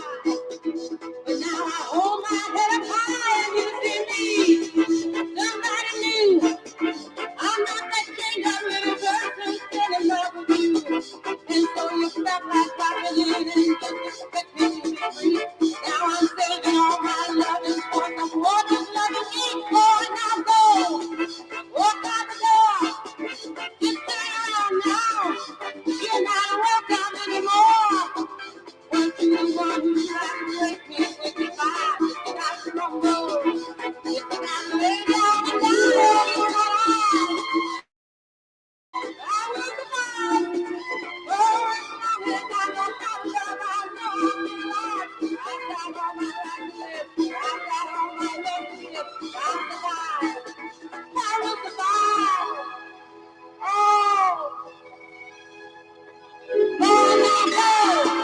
walk out the door.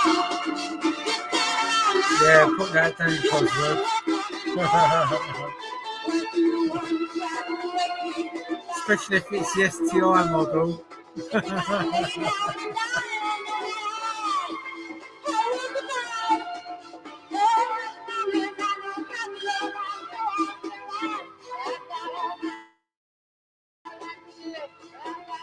Why are you shaving this time, right, anyway? Woo!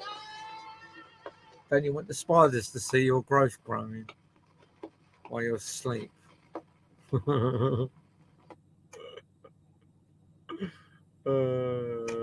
Dear. Do you know what? I think that people should actually try this life a bit more willingly than they are, because when you get into this boat life, right? It's like I when I first come here, the first 2 years was a fucking nightmare. I hated it, but I was always on my own, doing everything myself, building the piers and everything, and it was a hard slog, and like the river license and the flooding and everything else that come with being here, I fucking hated it. The winters were raw, my heater wouldn't work. But now, after being here for like over 3 years, I really don't think that I could live in a house. I mean, don't get me wrong, it's great to go around someone's house and use their shower and sit there all snuggle in the warm and that, but I don't know if I can give everything up what I've got here for that, because I can always visit people, because people know me, you know. There's a lot of people that know me that will let me visit them and understand my situation, but I don't think I could give this life up now, and I've only been here 3 years. The only thing that I ever think about is like when I get really old, getting on and off the boat and maintaining everything, because at the moment I'm doing a pretty good job of maintaining the pump, the engine, everything else. I've got to have the boat taken out of the water next year to have it blacked underneath. But I'm gonna paint all the top of the boat myself, like top and the sides. Well, in fact, I'm gonna paint the bottom of the boat myself as well. But that obviously will be out of land. But I'm gonna paint the top of the boat whites here. So I might do a few lives on that just to show you like what it involves, because my boat's 66 foot long and that's a lot of paint, and that's a long way to go, isn't it, with paint? 66 foot backwards and forwards, and that's not just the top, that's the sides as well. I'm looking forward to taking it out of the river next year and having it blacked, but I'm not looking forward to painting it. But the only blessing I know I'm going to get is the more effort I put into painting the outside of the boat, the better it's going to look. Because metal's going up all the time, and these boats are, and blah, blah, blah. So you've got to keep the maintenance up, haven't you? So we'll be having a few garden parties. Might even have a barbecue on the roof while I'm painting it. Just crazy shit. But that's all going to be next summer. Yeah, that's all going to be next summer. So I'm going to try and focus and get what I need to get that cracking, because the reason I couldn't do it before, because I had the trees in the garden, 9 100-foot tall trees, and I had to cut them down. I've done a couple of little videos and clips of them. I will put them up eventually. And I think I put one up last week. Can't remember. I think I showed one on here actually. And yeah, but there's a few there that I've done. I'll put them up. And then one thing I'm going to do next year is start growing more veg in my garden, because last year I grew peas and stuff like that, and I really benefited from them, because I, believe it or not, I actually do starve quite a lot on this boat. But to me, that's irrelevant, because I feel when you get all these toxins out your body, you do function better. You're sharper. So yeah, I'm next year I'm going to focus on growing the veg that I like, that's going to suit me going through into the winter, because I don't have to eat a lot. I really don't. I mean, I crave things all the time. I crave chocolate, I crave cheese, I crave everything that everyone else craves. But what I'm trying to do with me is don't panic when you're starving, because you don't need to, because there's so much reserved energy in your body that you will get yourself out of that situation, as long as you're not a couch potato. You can get yourself out of that situation. But trust me, learn more about the land, learn more about what you can eat that you don't have to grow, because there is so much out there that the system hides from you now. You can survive off the land easy if you know what you're doing. But we've been programmed to not do that. We've been programmed to press a button and pop, it's there on your doorstep, just like that. This was predicted years ago, before technology like this existed. It was predicted. So the technology must have been out there, but not.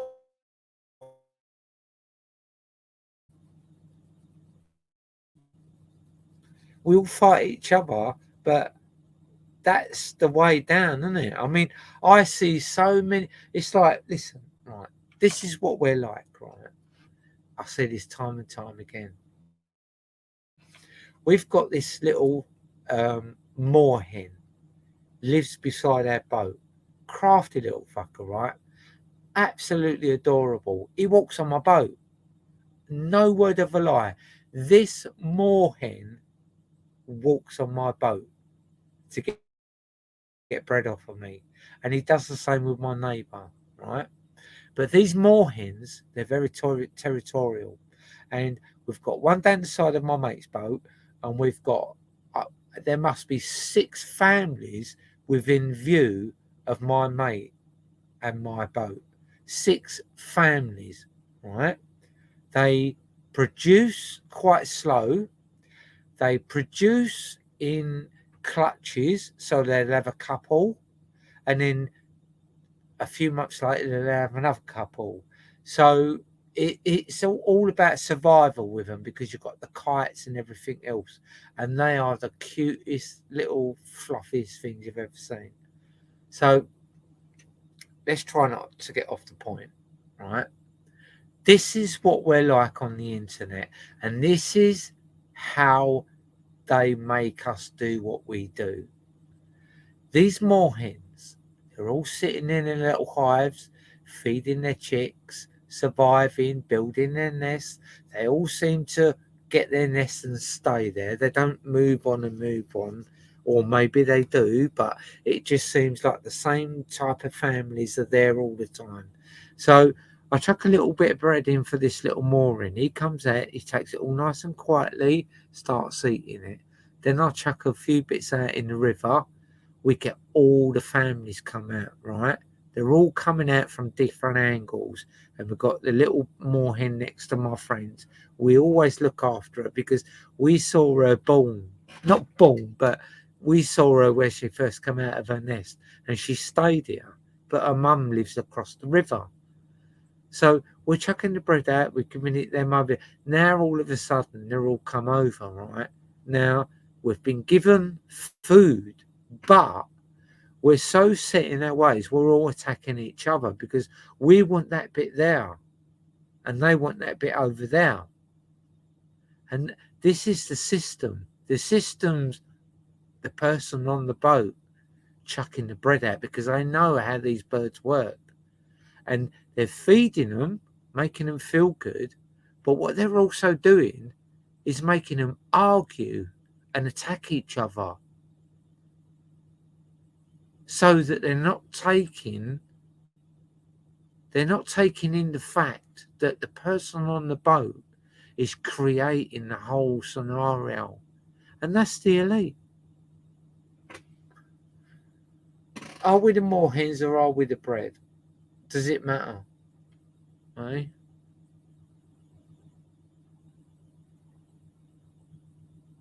Yeah, they always do. They always do, Messenger. It's because they keep saying that they want to let bygones be bygones, and they've realised they've got nothing to talk about. So they think, hello, Paris is an easy target, because if Paris comes back with an important question, we can attack her agenda. Or gender, not agenda. Fucking hell, people will pick up on that, snip that, and make something out of it. But whatever. Yeah, I'm not really bothered, to be honest with you, Jafar.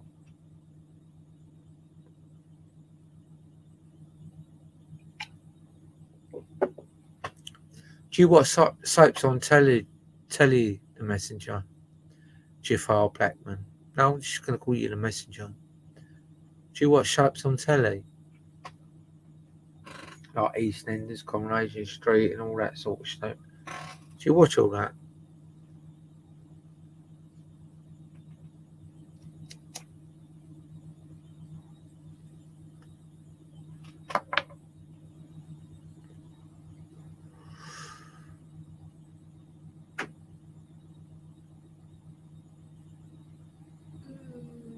I used to watch EastEnders. Oh, so this is now your EastEnders. Can I ask you, how long have you been involved in YouTube, the Messenger? How long have you been involved? Like, on this, like, to me, it's like the dark web, to be fair. It's not, but you get what I'm saying. But I hate all these pop-ups. I wish we went back to pen and paper, but I do like the video links and the way you can chat to people directly.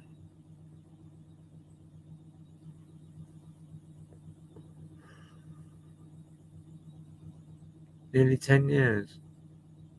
Oh. Have you learnt anything on here? Messenger, why don't you come on the panel? We'll have a chat instead of you keep writing, because I find it really annoying writing.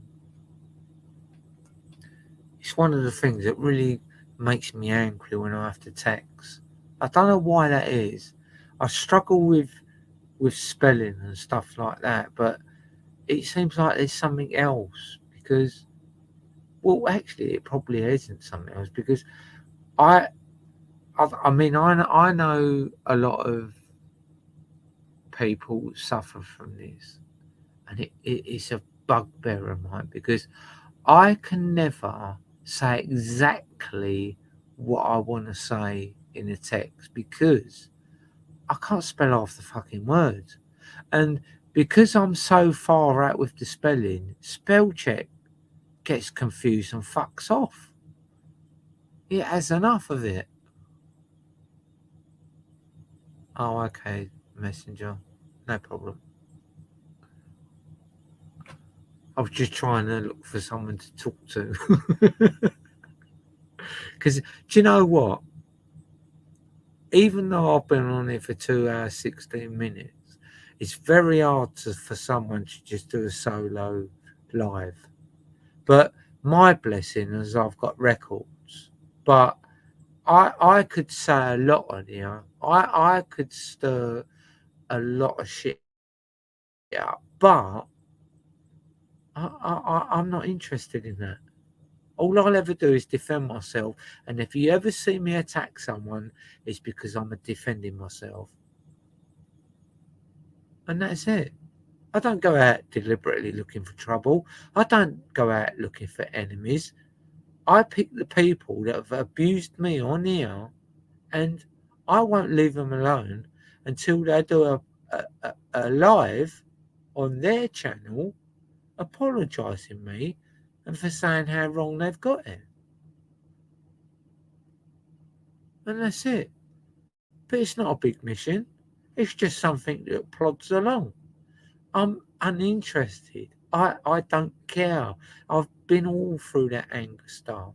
Yeah, I raise my voice now and then, but sometimes people have to do this shit.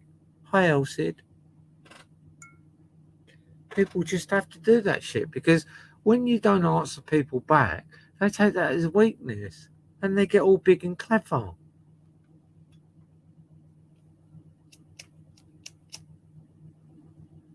But I'll guarantee you this, all of my enemy out there, why ain't they in here attacking me now? Eh? That's priceless and gold. Why are they not attacking me here and now? Because they've made a pact with the devil. And it doesn't work in here. Should we play a song? I want to play a song.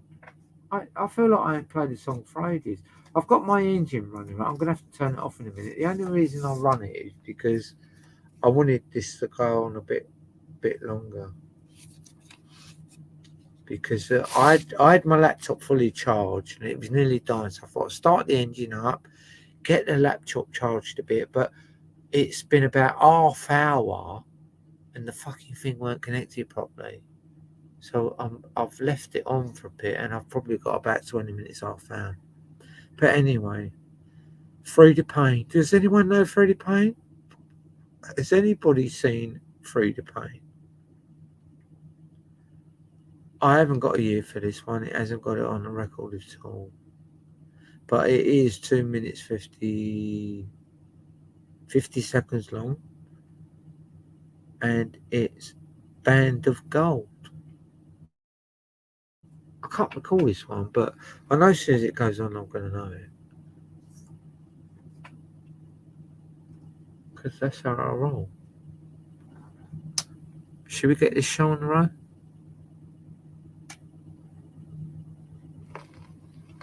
What's that?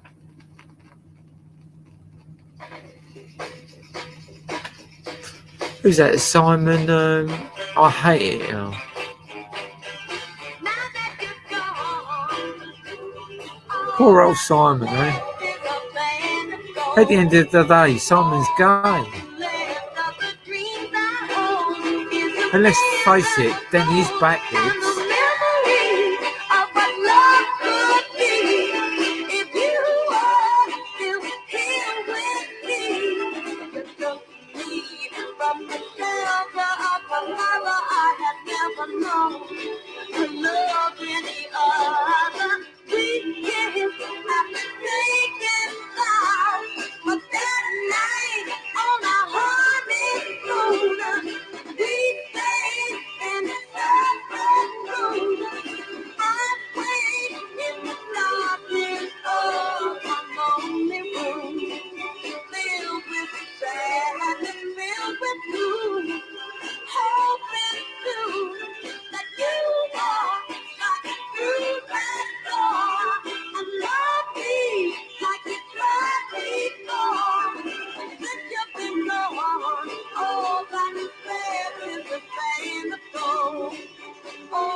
Oh, excuse me.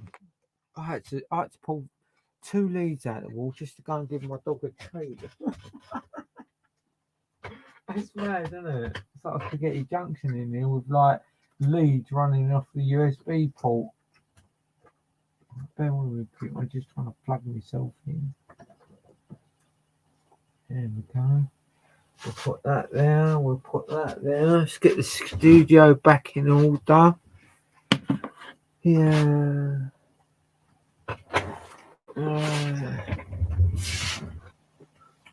Simon is mentally strong, though. Yeah. Yeah, I'm sure he is, the messenger. Simon, I like Simon. I find Simon a bit.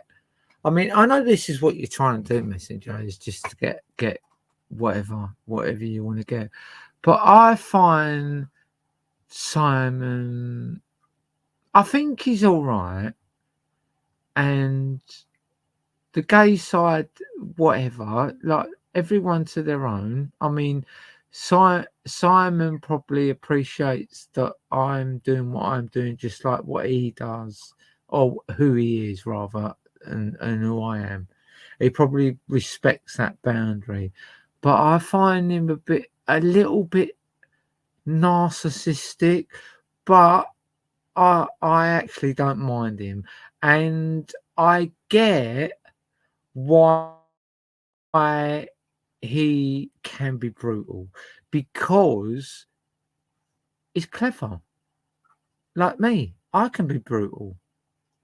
I'm not as clever as Simon, but I can be brutal to the level that satisfies me. And Simon's probably brutal to the level that suits him. So I don't mind him. You know what I mean? He gets in depth with his research and something like that, whereas I don't.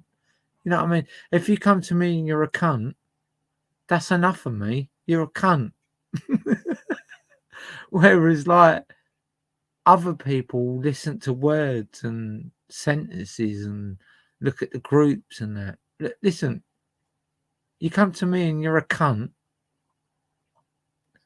you'll find that I can be a cunt.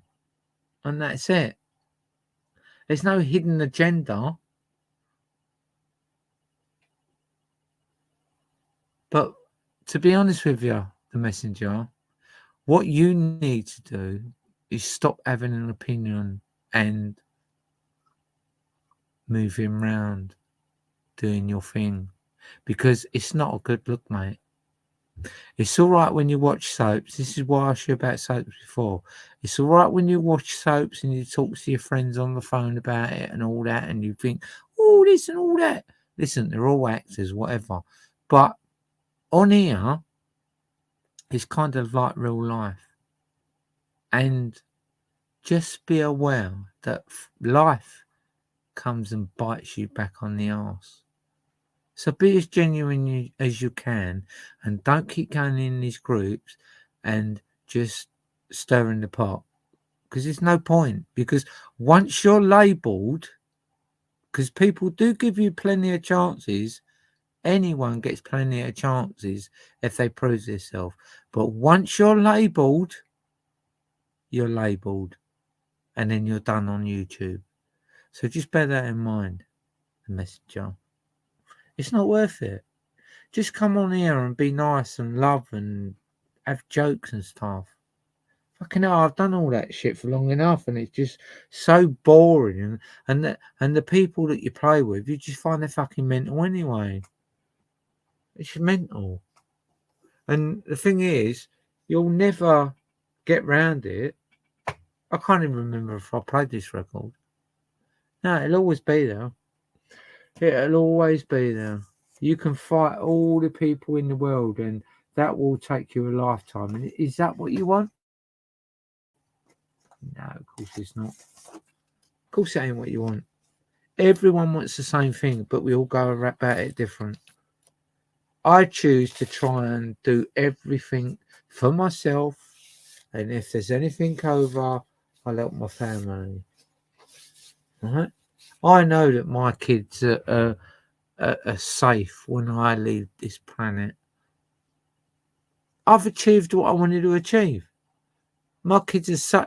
They're not safe, but the point is that they've got a better chance in life than I had, because when I went into the grown-up world, I had nothing. Didn't even have a push bike. Nothing. My parents were poor. I didn't want that for my kids. So I've bought something I knew that I could hold on to, that they could have, whether they want it or not. It's sellable. It's a massive mortgage for a house. Whatever they want to do. I've done what I want to do. I'm just enjoying the rest of it. I'm laughing about shit. Yeah, I do get a bit humpy now and then, but so what? I'm not perfect. But my light shines 90% of the time, and I'm happy with that. I couldn't live without your love, Julia Clark. What do you think about that then? 1966. That is Pyre Records. We're going to have some of that. We're going to review this in depth.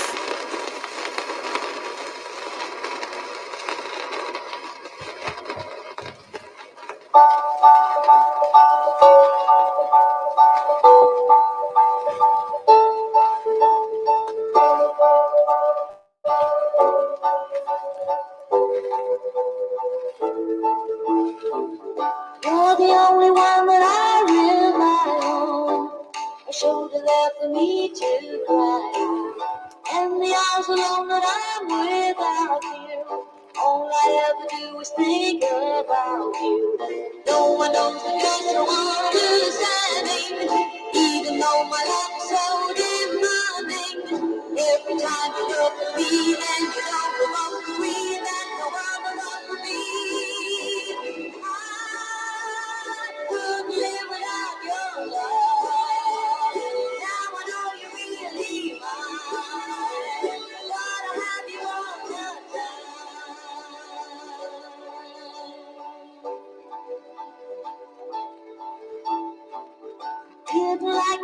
when I first met you, but somehow I couldn't quite forget you. Said you didn't want a friend or lover, but your life was happy with Hi, another. Hayley. Thank But you. as time went by, my love grew stronger. Knew that I just couldn't wait any longer, or I couldn't let you down, and I had to tell you so that I loved you, then you loved. I couldn't live without your love. Now I know you're really mine. Thought I had you all the time.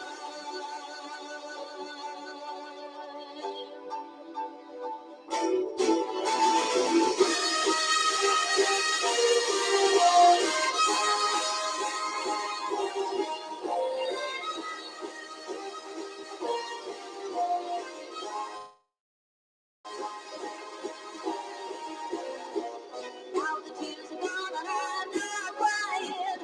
When you say you love me, you're not lying. So people want to stare, I know I don't really care. Just as long as you are there. I couldn't live without your love. Now I know you really mine. I thought I had you all that time.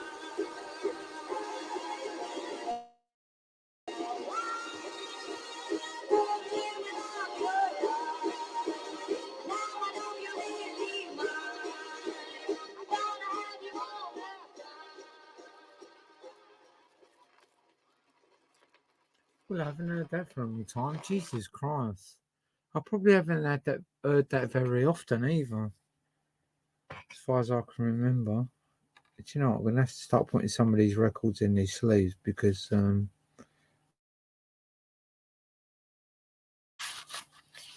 there's me thinking I ain't got enough sleeves for my records, and like I've got like 3 and 4 batches of sleeves all sitting on their own. What's that all about? It's not very all good, but oh, thank you, honey. Oh, do you know what? I feel like playing a recording. I'm so wonky, and I'm gonna play a recording just for the messenger. Let's see if I can play it because I've got it on a little wonky device and I keep forgetting how to use it. Is it that one? Oh yeah, that's it. Oh, here we go. It is quiet though, sorry. That's what pisses me off. That's what pisses me off. Oh, Rick. If he has done it, I mean, I don't know if he's done it or not. Dan. If he has done it, it's well out of order. Yeah, definitely. Oh, Rick. Why can I just interrupt a minute?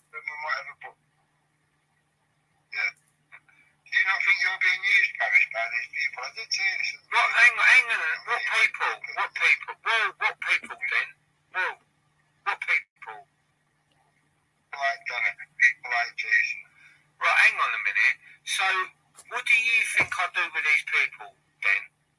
I cunt them off as much. When I see someone doing something wrong, I cunt them off as much as I do anyone else. Right? Sometimes I can get stuff off of Danny that I need to protect myself. AJ, I say hello to, like I do most people. I try and be polite. The reason I'm not polite with you is because you never stopped hounding me after Anthony Divine. And there's only one link for that reason. You say that, Terry, but yeah, you've never called one example. Say that again? Say that again, Danny was rumbling. You failed to come up with any examples, Parish. Of what? So, hang on a minute then. So, let's play this out, right? I was in Andy Divine. This is Dan Tarragon and me talking to Dan Tarragon. Don't worry about where it was. Thinking it's a good thing. was attacking that group, coming out with all this, you've got this and you've got that on that group. I come out after the 2 years calling it a scam. Where am I going to get the information from knowing it's a scam? I felt that it was a scam, but you was attacking the group for 2 years and you hadn't come up with fuck all at the end of that 2 years. I believed that group for 2 years. You was attacking it for 2 years. I come up with it's a scam. It don't look right to me. I was always on the outside. You look at the records. Kaylee was on the books in the what's that place where you go to? It was called Company House. Sorry, I couldn't remember it at the time. Secretary. You will never see my name out there on the front line with anything. It's always comments in the background, slagging people off that are slagging me off. Other than that, it's been nothing else. And all I've had since that day is grief. And you still come at me. What, and now you're saying it's because I didn't give up no information, but yeah, I've been calling it a scam and taking the shit for 3 years. Don't you think you need to move on though? Can umbrella spell their own name? Because if you look at the spelling, whoever's put a name on there cannot spell her name. What are you talking about now?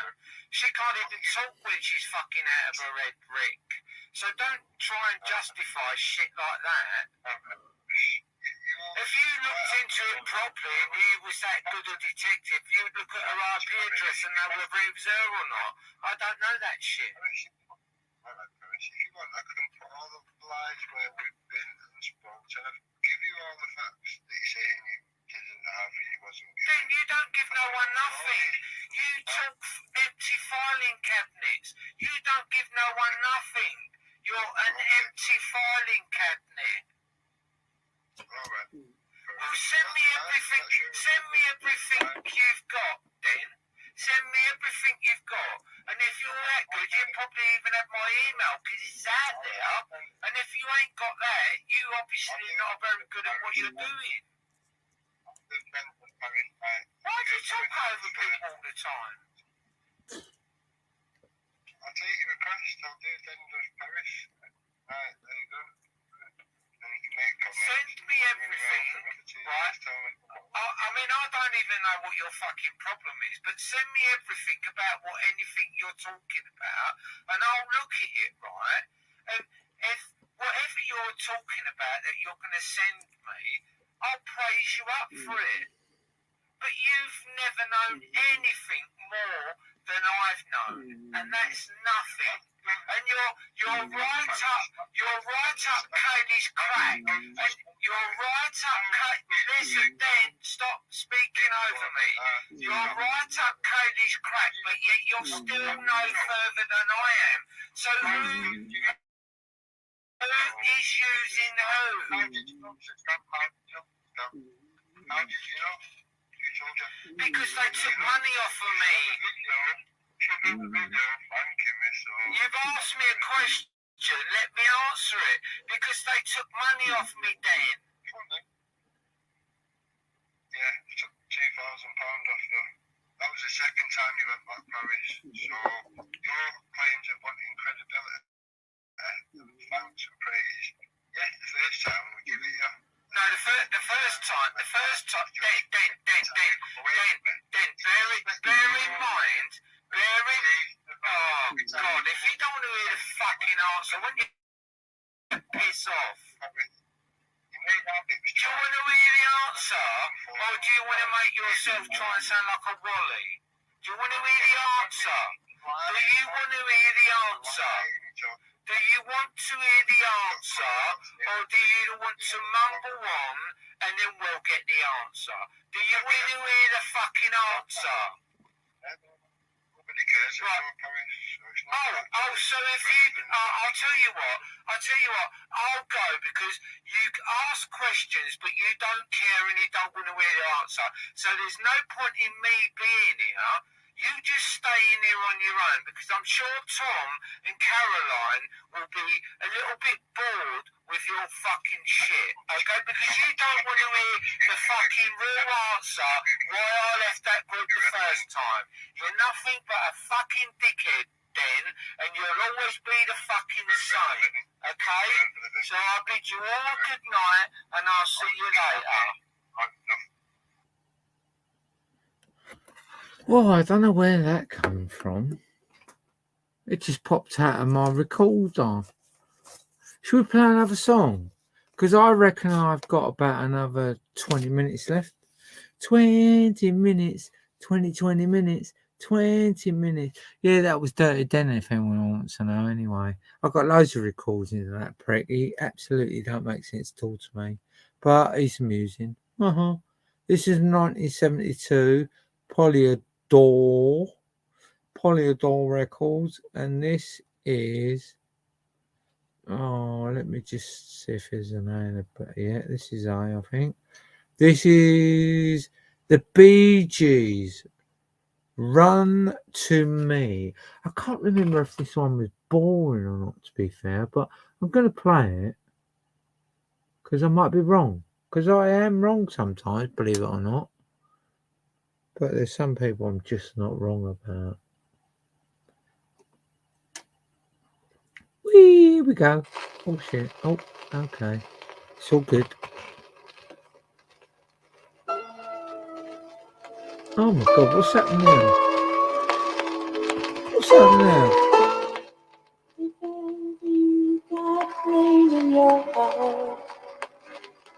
Is that the right speed?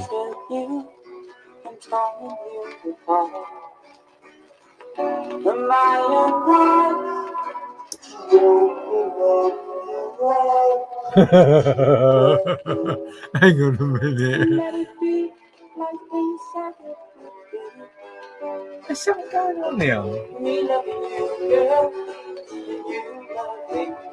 Hang on a minute. It's plugged in. The engine. Oh, did I turn the engine?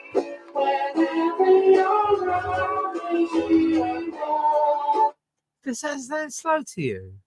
What's all these fucking adverts keep popping up on my computer? I'm going to start trolling these cunts in a minute. They keep me up.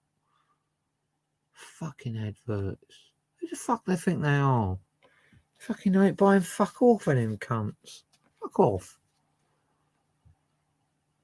Yeah, I'm going to try another record because that sounded really wonky, didn't it? Let's see if we can find a record that ain't wonky.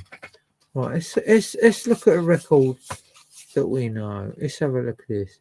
You Were on My Mind. Crispian St. Peters. Crispian St. Peters. Never heard of that. I bet I know the song though. Fucking bet you. 10 on. 1965. You Were on My Mind. Okay. Don't keep. What's that one? What I'm gonna be. That's gotta be that, isn't it? Okay. You Were on My Mind. Alright, shut up. Alright. Here we go. Woohoo! Hi Hillbilly, how you doing? Welcome to the show.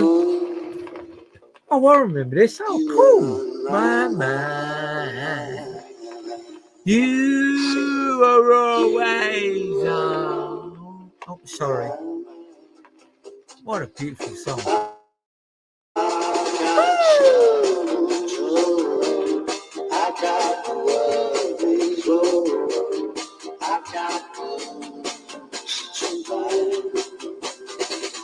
So I went to the corner. What a beautiful song. Just to ease my pain. He said, just to ease my pain. I got trouble, I got trouble, I came home again. But I woke up this morning, you were on my mind.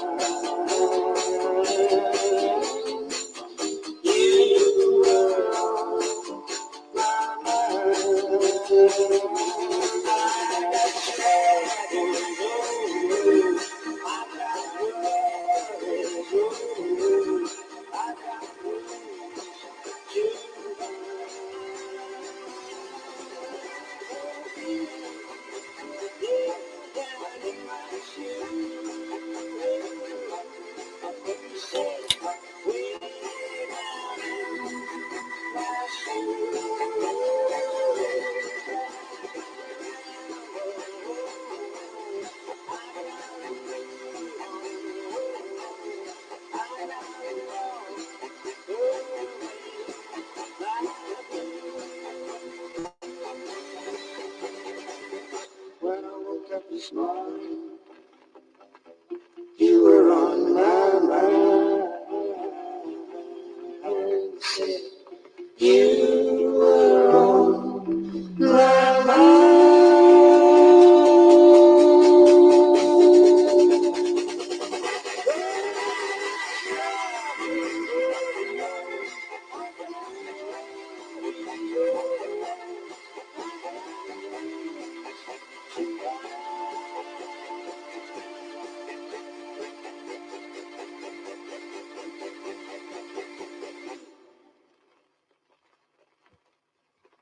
Oh, how cool was that?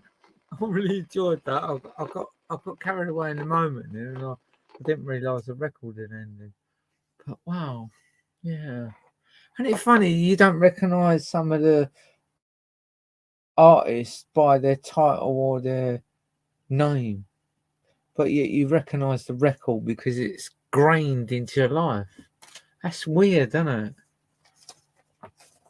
Yeah, I was never into details. I was just like, yeah, I like that. Yeah, I don't. Yeah, I do. Should we have a bit of the Supremes?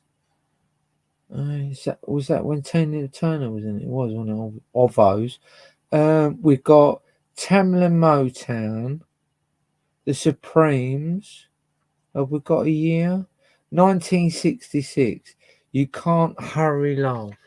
And it looks like I'm going to have to use my adapter for the centre of the record because it hasn't got a middle. My record hasn't got a middle. Hasn't got a middle. Billy Ollie. No, I thought it was the Supremes. Oh, what, that one? Hang on a minute. Let me just check. That was Crispian St. Peters, directed by Harry Stronham,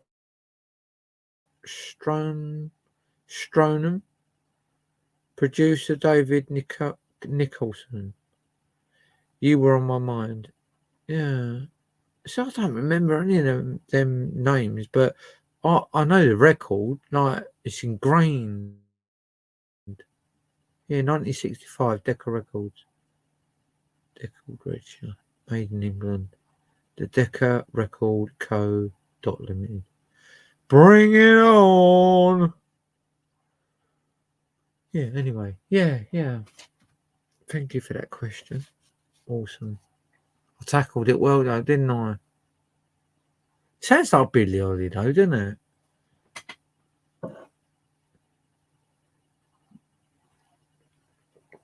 How can someone sound so much like Billy Ollie, but yet be as an artist you don't remember? That's nuts, isn't it? It just goes to show the power of the corporate system. Yeah. Anyway, have some of this.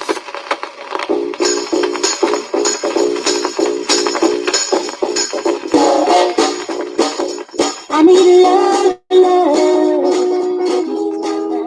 I need to find someone for mine. But mama said you can't have it, no, you just have to wait. She said love don't come easy.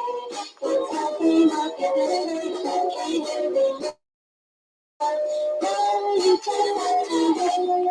You gotta trust every time. No matter how long it takes, but how many heartaches must I stand before I find the love that let me live again? Right now, the only thing that keeps me hanging on when I feel my strength. Yeah, it's almost gone. I remember my mistake. No, you just have to wait. She said, "Love don't come easy." It's like in my give and take. How much I wait, how much more can I take? People are calling me. There goes my heart to break. Oh, I can't bear to live my life alone. I long and patient for a love to come my own. But when I feel that I can't go on, this precious word keeps me hanging on. I remember mama said,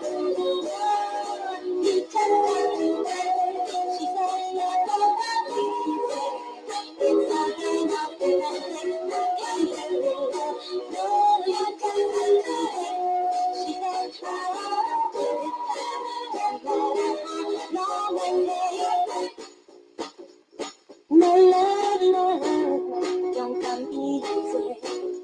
But I keep on waiting. I just start waiting for that soft voice to talk to me right now. Or some tender arms to hold me tight. I keep waiting, keep on waiting. But it ain't easy. When I look up, can't hurry down. She said,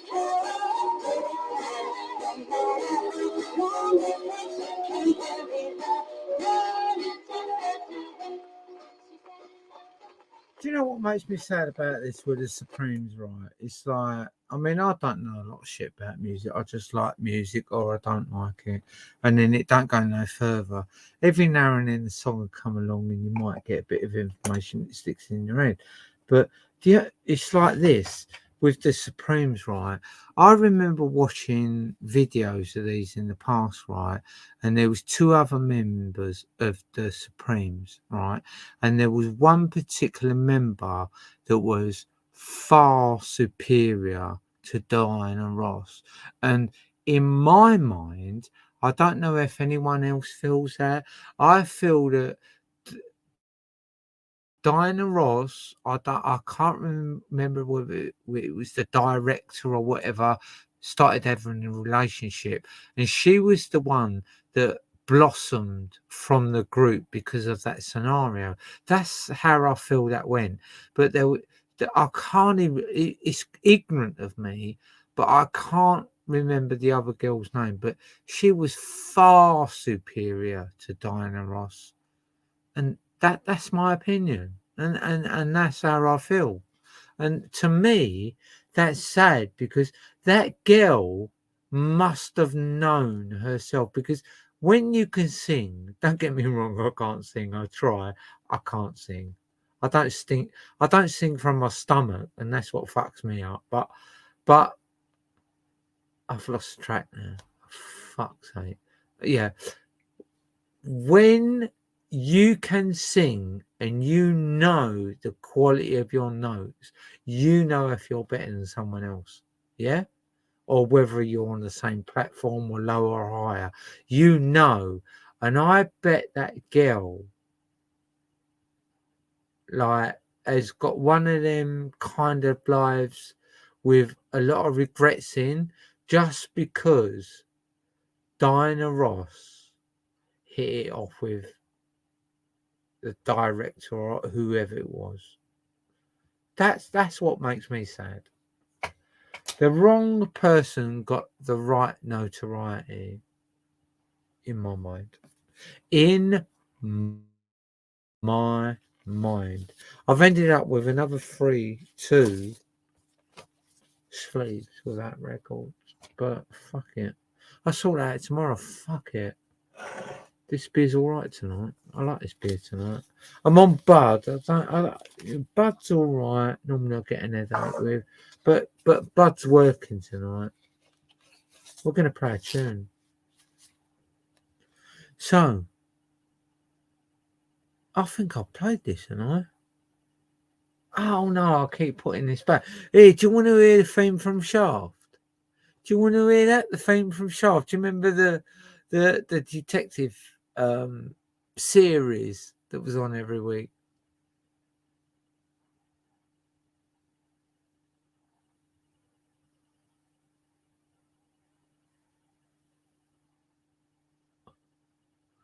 I've got a bloody fly in here.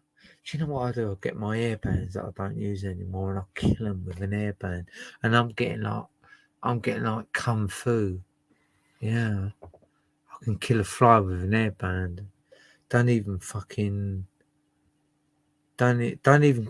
it. I don't like killing them, but when they're here of the night and they keep buzzing around me, the airbands come out. Yeah. Theme from the Shaft, Isaac Hayes.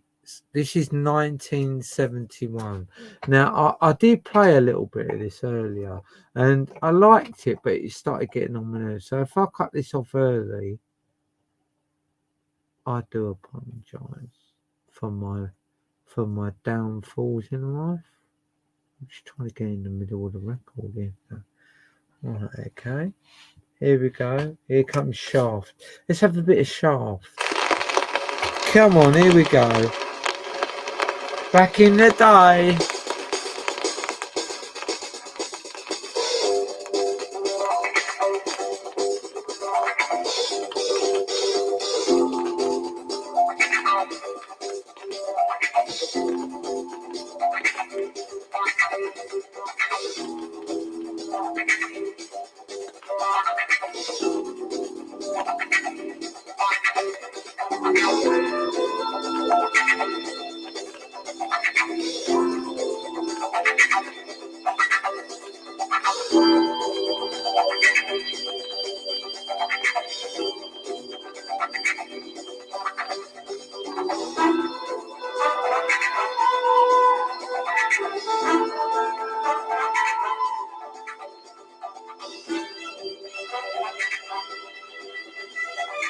Can you elaborate on that, Hayley, please?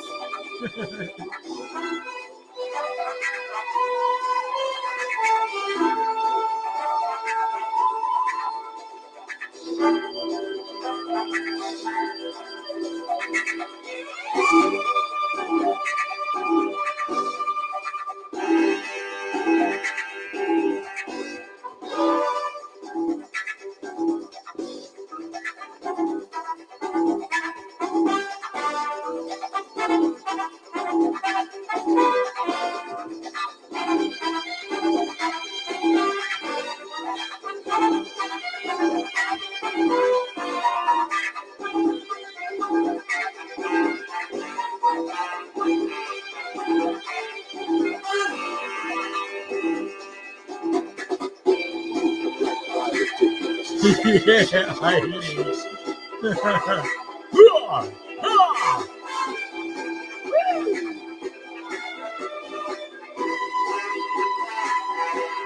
Do you remember Kung Fu Fighting? Everybody like Kung Fu Fighting.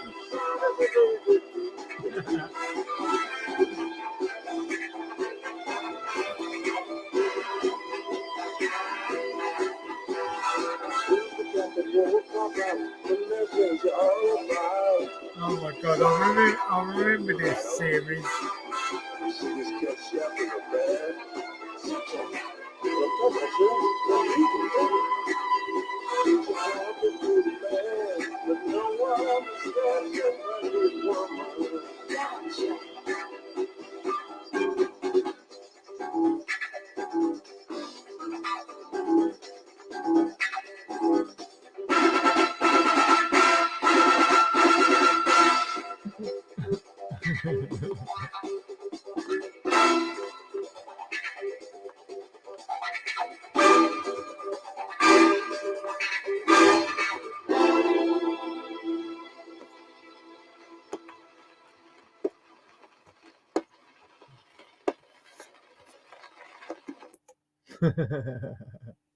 That takes us back a bit, doesn't it? Eh? I'm gonna have to pay a pile of records that ain't even dusted off or nothing. They've got dirt, dust, mud, all sorts on them because they've been stuck in the garden. Oh, I've only got about 10-15 minutes left. Right, let's have a look at this record, see what we got. Oh my god, the writing's so small. I've definitely got side A. We've got 1978, Galaxy of Love, Crown Heights Affair. I don't even remember this record. This is a newbie for the night. Oh, let's get the centre ring out. Move that. Oh, my podcat's sitting on her and everything, but she's on my chair. Here we go. Let's give this a blast. Oh shit, missed. There we go.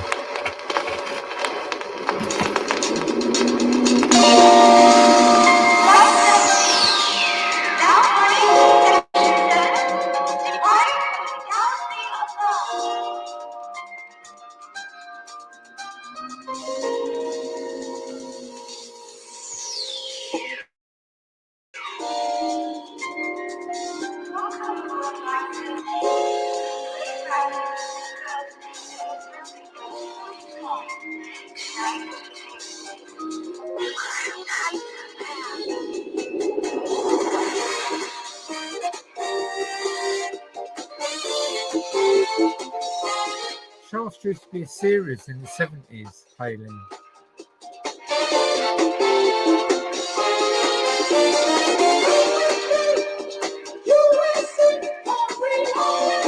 Ah, what a tune, come on.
Oh my God, I've put the link in.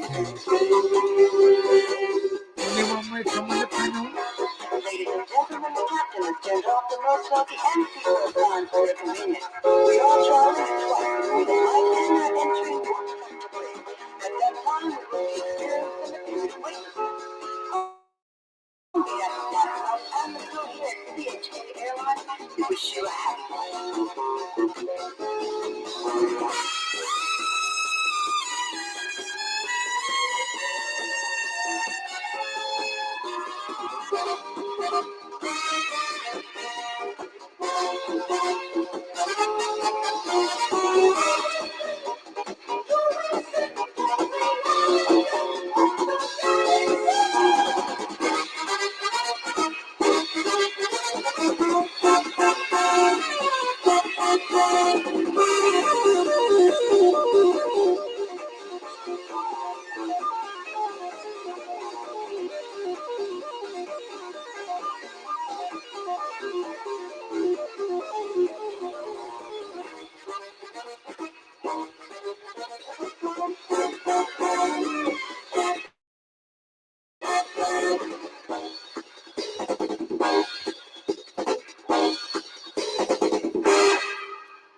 What about that then? That was a surprise, wasn't it? What about this one? Right?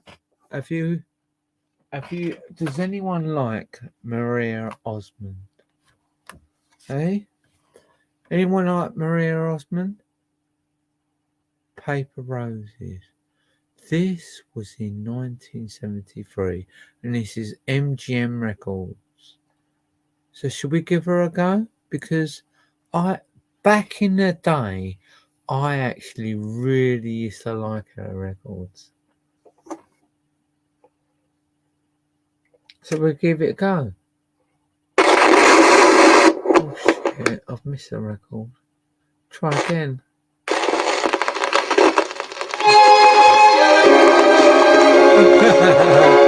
Sounds a bit like Denise Roussos, doesn't it?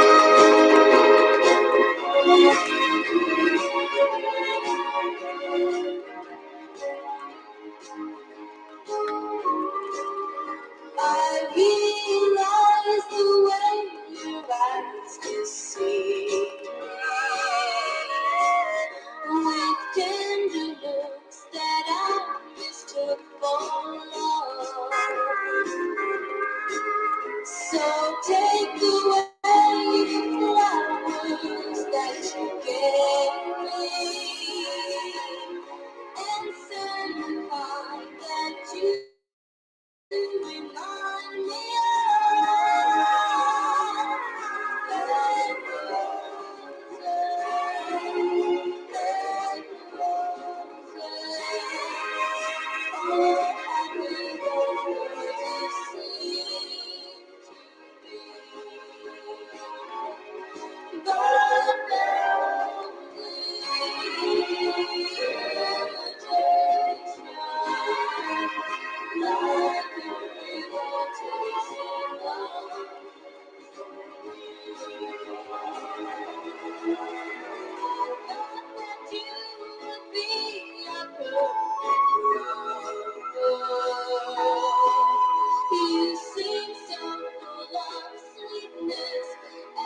occasions physically violent, none of which I could see at the time. I had zero experience or things to compare it to. It took me about a year after she dumped me to have the fall. That was probably not good. It took me 15 years to finally realise that at the times we had sex, quite clearly constituted rape. So this is another one that's talking about a bad relationship. I've got to admit, I don't think that you can be in a relationship that's rape. That's just me. Really? What, for a woman? Yeah, I don't think you can be raped if you're in a relationship. What if you say no and then they do it anyway? That's rape, right? Yeah.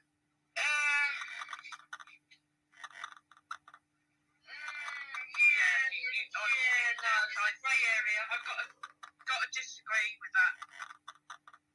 So I think it's a grey area. Well, if you say no to something and they do it anyway, that's a violation, isn't it? Yeah. I've never been in that situation, but I don't know. I don't think so. I think when you're married,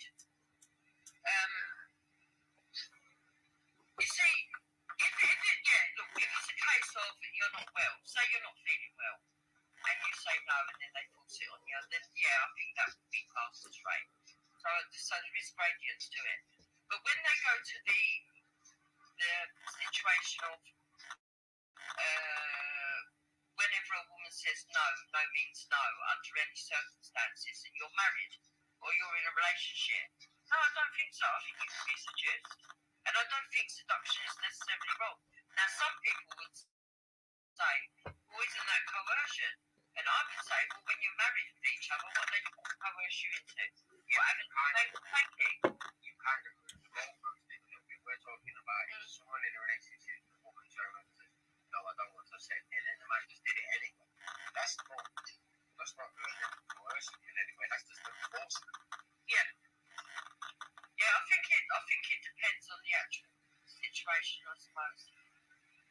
Well, that's the scenario, right? The man says he wants to, the woman says no, and then he just does it regardless. I would say that's rape. That's rape. Yeah, I suppose so. That's a massive thing. But what if she ends up enjoying it? It's still rape? I don't even know what that means. That's levels of craziness. Right, okay, so let me give you a scenario then, if you don't know what that means. So, your girlfriend's laying down, or your partner's laying down, and the other partner, I don't know, is doing something in the other room, and then he comes in, he checks you out, he says, what are you doing? She says, oh, nothing, just laying here, I'm a bit bored. He says, oh, I was feeling a bit horny, do you want to make love? I mean, I don't know exactly how they'd say it to each other, but probably along these lines.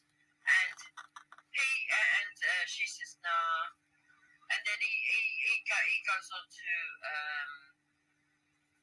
feed her up, touch her up, kiss her, they end up making love. Do you still say that that's a no? That's a different scenario. Again, Yeah, because she's given her consent. the process, Steve. We're talking about a situation where she says no, and he just does it anyway. That's the straightforward process. Yeah, so you're talking about with violence, you're talking about with covering the mouth maybe, or just fucking forcing her and she's trying to fight him off. Yeah, that's clearly right. But you will have activists who tell you that no means no under every circumstance. And I don't agree with that. Yeah, I'm not so obviously there's different kinds I of love the way scenarios. she Like, twists maybe in a everything situation to where her you're in a narrative. relationship and the woman doesn't have a safe This exit, woman that's is what sick in I'm the talking about. head. That's pretty much a rapist. Where like the woman literally is just he says and You she think has you're better than me, that word, and she has Jupiter? no No. control whatsoever. The trouble is, you'll be bored before I give up because Anyway, you so, know you talk shit and I don't. Who the fuck are you?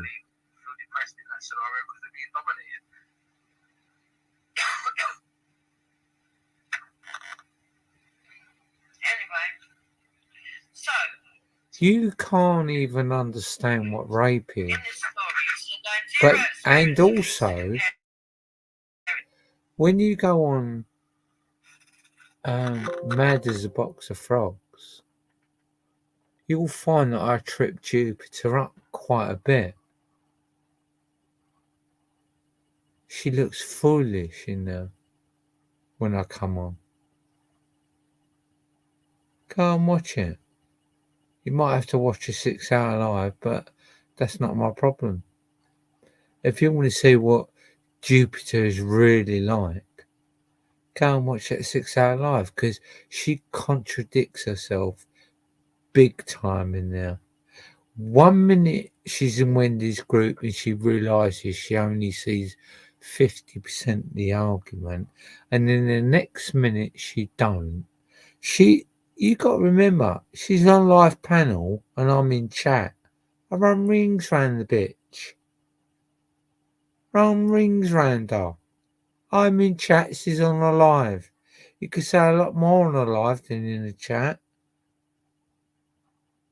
It's a vulgar piece of shit that the internet has scraped up.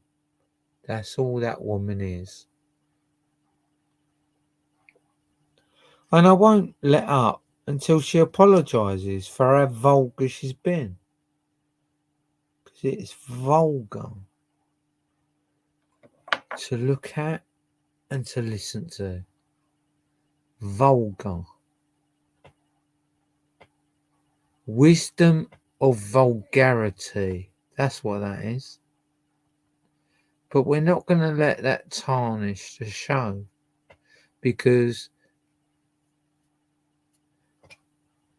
try not to put too much effort into it, but you will see what a prat it is. It's got an answer to everything, and that says it all. It's got an answer to everything and everyone in every group. That says it all. And all I'm going to say to you, Bleeding, if you are listening to this, is watch your back with that one, because he's trying to play the clever game. And for as long as I'm about, it won't happen. Huh? Apologies need to be put out there. Yeah? That's what needs to happen. We're going to play a bit of Culture Club. 1984. The War Song. Oh, that's a bit appropriate, isn't it? The War Song. Some of these songs just come along appropriately. Oh, I've missed the record. There's a sign. But yeah, Tubes, don't think you're a smart ass. You're just a cancer sake bird that's had an opportunity because Hector's took you out of the gutter. Big up to Hector.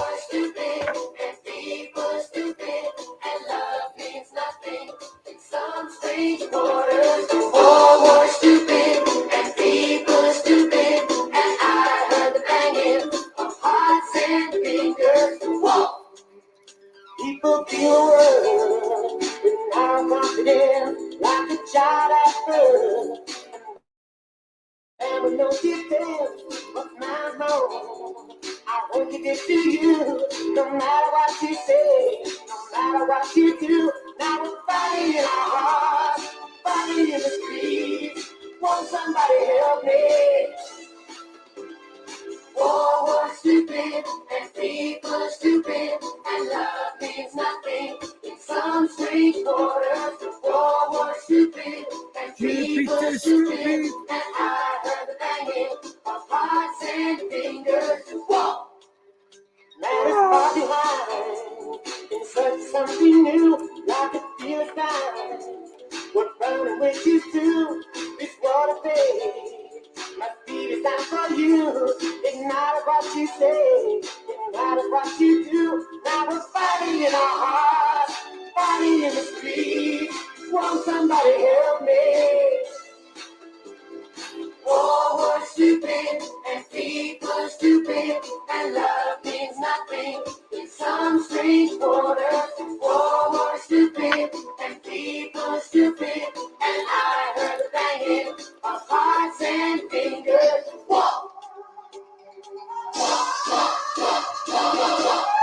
Thank you for coming in midnight. Bless you, Ryder. Midnight Ryder.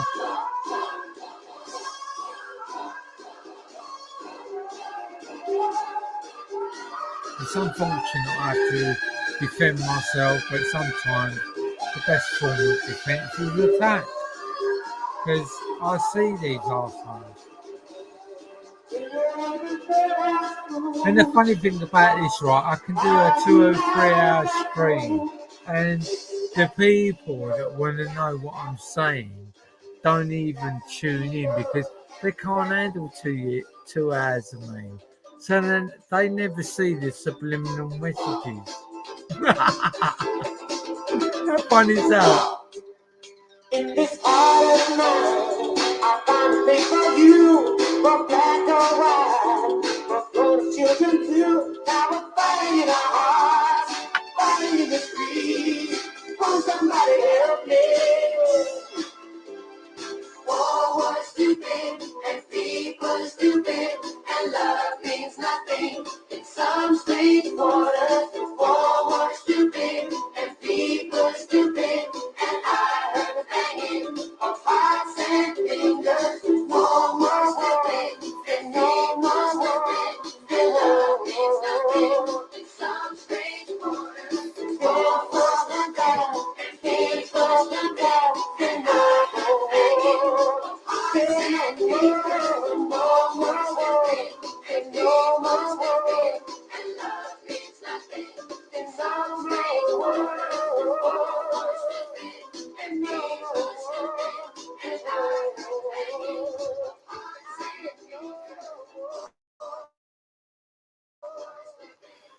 Well, that went on a bit, didn't it? Jesus Christ.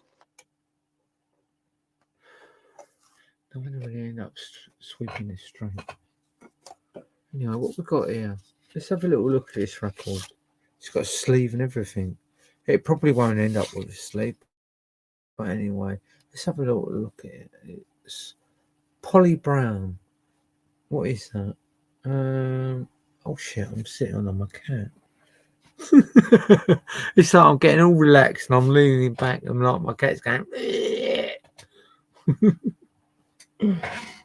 Alright, what we got here? Let's have a little look.